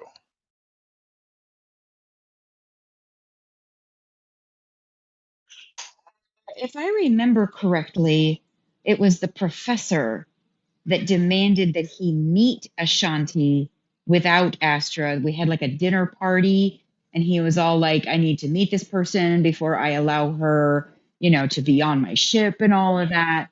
And then all of that crap yeah, happened. the professor did not like Ashanti. I'm surprised he let her sign the contract. So Talon had her sign the contract because Talon wanted to catch her in a legal loophole, which she did. She fell right into it. Okay, so, I'm sorry, Duro, go. Oh, I was just going to ask what loophole that was, but Yeah, that's not a bad idea. What is the loophole? She disobeyed an order. When on gonorrhea. Oh, right. Yeah. Now I remember. Oh dear. Did you have a question, but I can wait because it's not pertaining to the crew. It actually pertains to that fight. Yeah, during that conversation about yay, we're not going to gonorrhea, that fight is going to come up at some point, and it may be just an IB, it may be a private debrief between Hodge and Duro. Like pillow talk is a friggin' Gungnir debrief. That ain't right. Oh, I'm not talking about that one. The most recent No, no, fight. no, it's not. Yeah, no, hold that thought. Duro, if you are available, there should be a conversation between Hodge and Duro over dinner some night. So if you are amenable to that, the two of them have things to catch up on. yeah, it should be fine.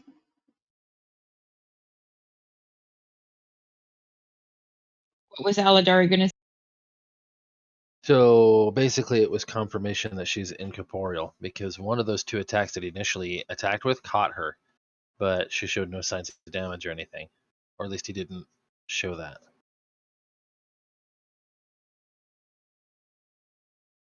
God dang it! Actually, so when you attack somebody, you go ahead and there are 2 levels of damage. You have vitality, you have wounds. The first one missed her. The second one hit her, and she took vitality damage, avoiding the physical damage. Okay, I just want to know if it passed through her clean or not. It did not pass through her. Okay, so she was a physical representation as far as I can tell. Right. Though, I mean, there were other clues throughout tonight's scene. Yeah, my working theory is that she found a way to program one of the one of the training droids to carry her form. I'm No, not I sure don't how think she's so. not sure how she's manipulating it, but Honestly, or it having seems been like able the to Ronnie use the route. Force. I'm sorry.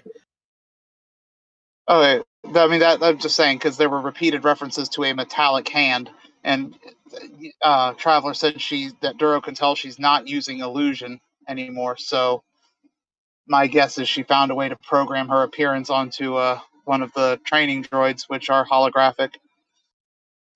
I don't I think was that's what it is. I was actually thinking it was more of a Ronnie route, like essentially a doll. No, I think it's Astra herself. I think that Astra said, "Don't bother me. I'm going to be in meditation." And there was some kind of agreement between the two of them for Astra to allow Ashanti to use her body to move about in the ship while she herself was in a meditation, which is something that Michael Okay, will address later. But there yeah. is a metallic hand because Astra lost her hand. Okay, yes, that was honestly my first thought as well, but I had two counter thoughts that seemed to get rid of that theory. Um, Correct me if I'm wrong, but Astra's prosthetic hand was the kind that we saw in Empire at the very end that has the synth flesh on it and looks like a real hand, so it shouldn't feel metallic. And the other thought I had was that Ashante's still not using illusion, so if that is Astra's body, it means Ashante went all out on the cosmetics to make it look like herself and not Astra, which I'm not sure if Astra would have agreed to. So just clarification, this is something Duro would know. He threw Aladari threw a blade at Ashante, and she caught the blade in her hand. It literally like kind of passed through the hand.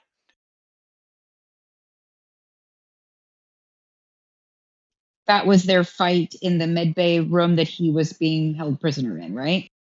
Yeah, knife basically pierced her palm and went through partially.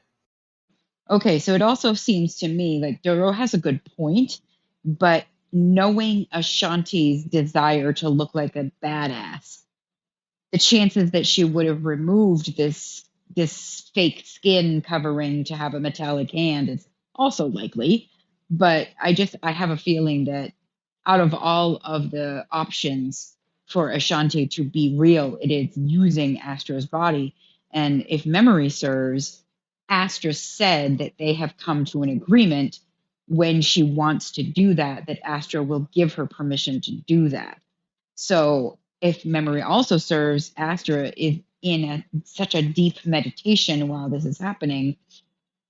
She could actually be talking to those other beings that are not Ashanti, the other personalities. I hate using that word, but that's kind of what we know them as. I Kiki and go ahead. I will also point out that I'm struggling here, but I don't think anyone's ever seen Ashante successfully use computers.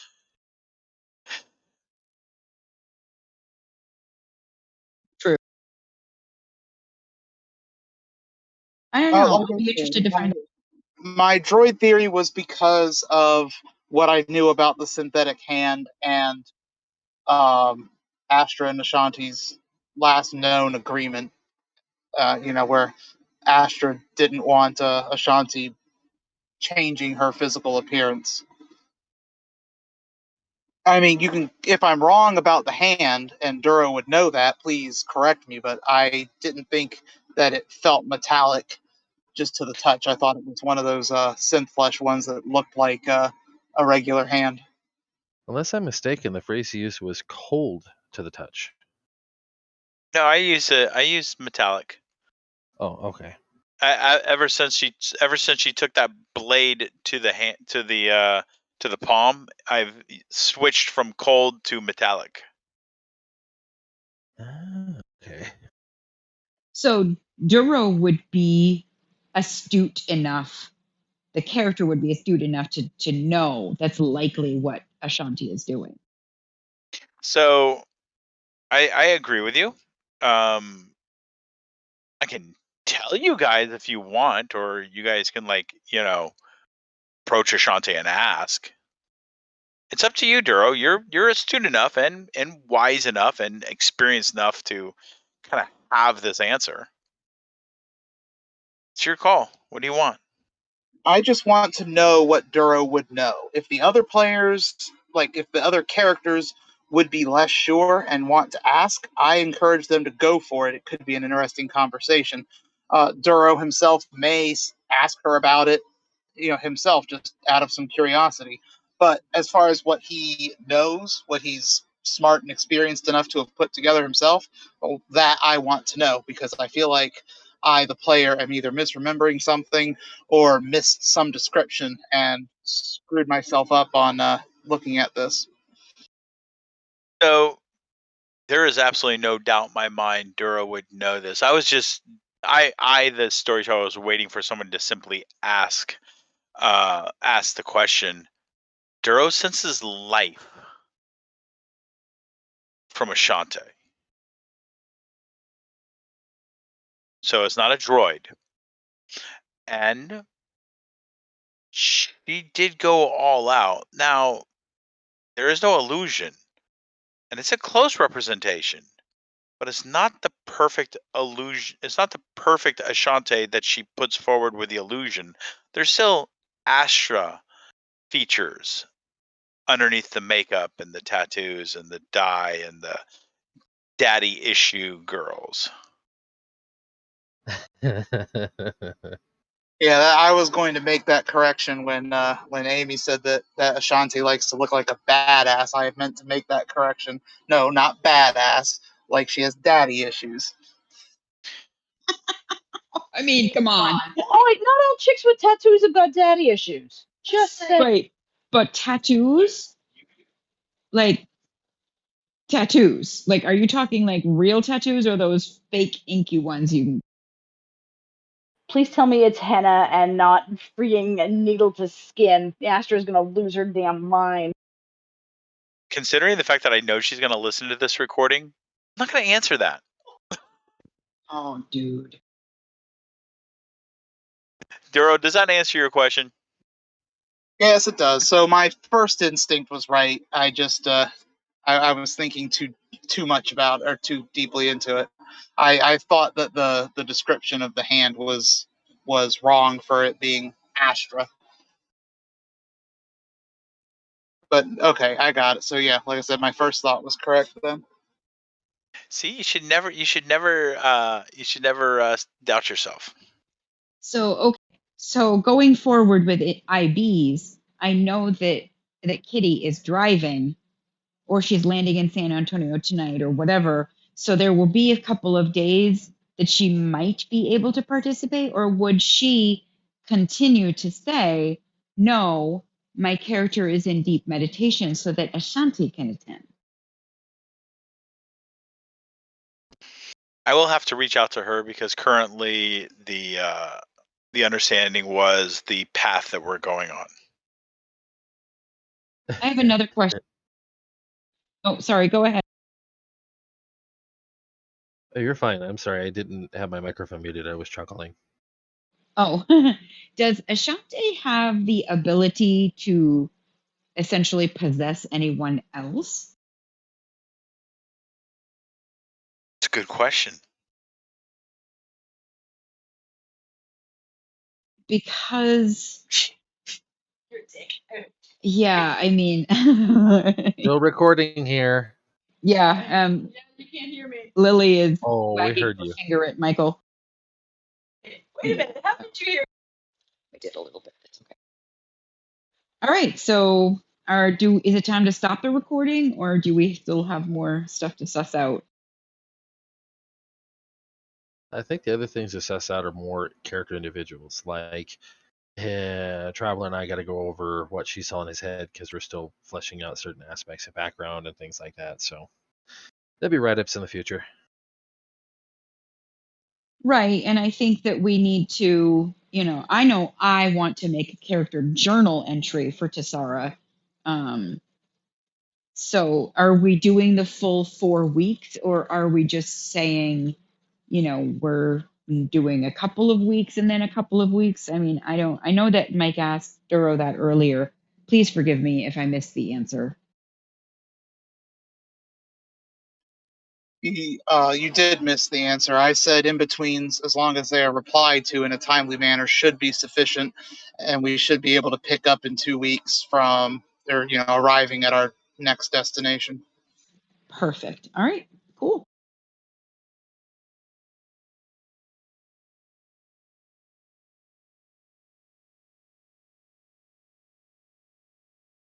You're such a bad monkey.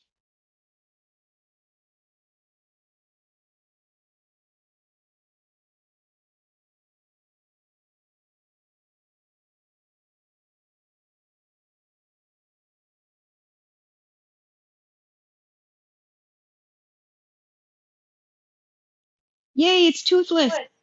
I guess I should ask for my intro to an IB later if I'm involved in any of them. Am I waking up strapped to a table or floating in a bacta tank that's sealed? Back to tank. You're in the guard. We've all been in it. Consider that your initiation.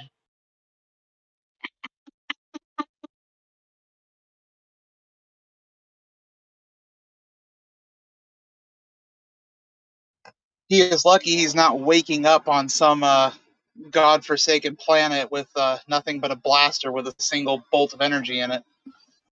Yeah, but wait a minute. And a loincloth. He did save your life and Astra's. So, like, don't be hating on him that bad. He did save Duro and Astra's life, which is why he's not floating out in the vacuum of space. Instead, he was left on some godforsaken moon with nothing but a blaster with a single charge in it. And a loincloth. Don't forget the loincloth. Otherwise, he will look funny. What about the rum? Where did the rum go? I drank all the rum. Really. Yeah, no. So keep in mind, the Jack Sparrow was not marooned with rum. He found rum where he is. So our Sith friend can only hope he is that lucky. All he was left with is a blaster with a single charge and a loincloth. Otherwise, he'll look really funny. What is that? I wouldn't mind seeing him in a loincloth, because hubba hubba. Did you guys see that Tessara's reaction in the IB? She was like, I gotta get home to Jack. Why did I get this messed up image of him floating naked in a bacta tank as everyone's drying clothing on him with a dry erase marker and then slowly stripping it away?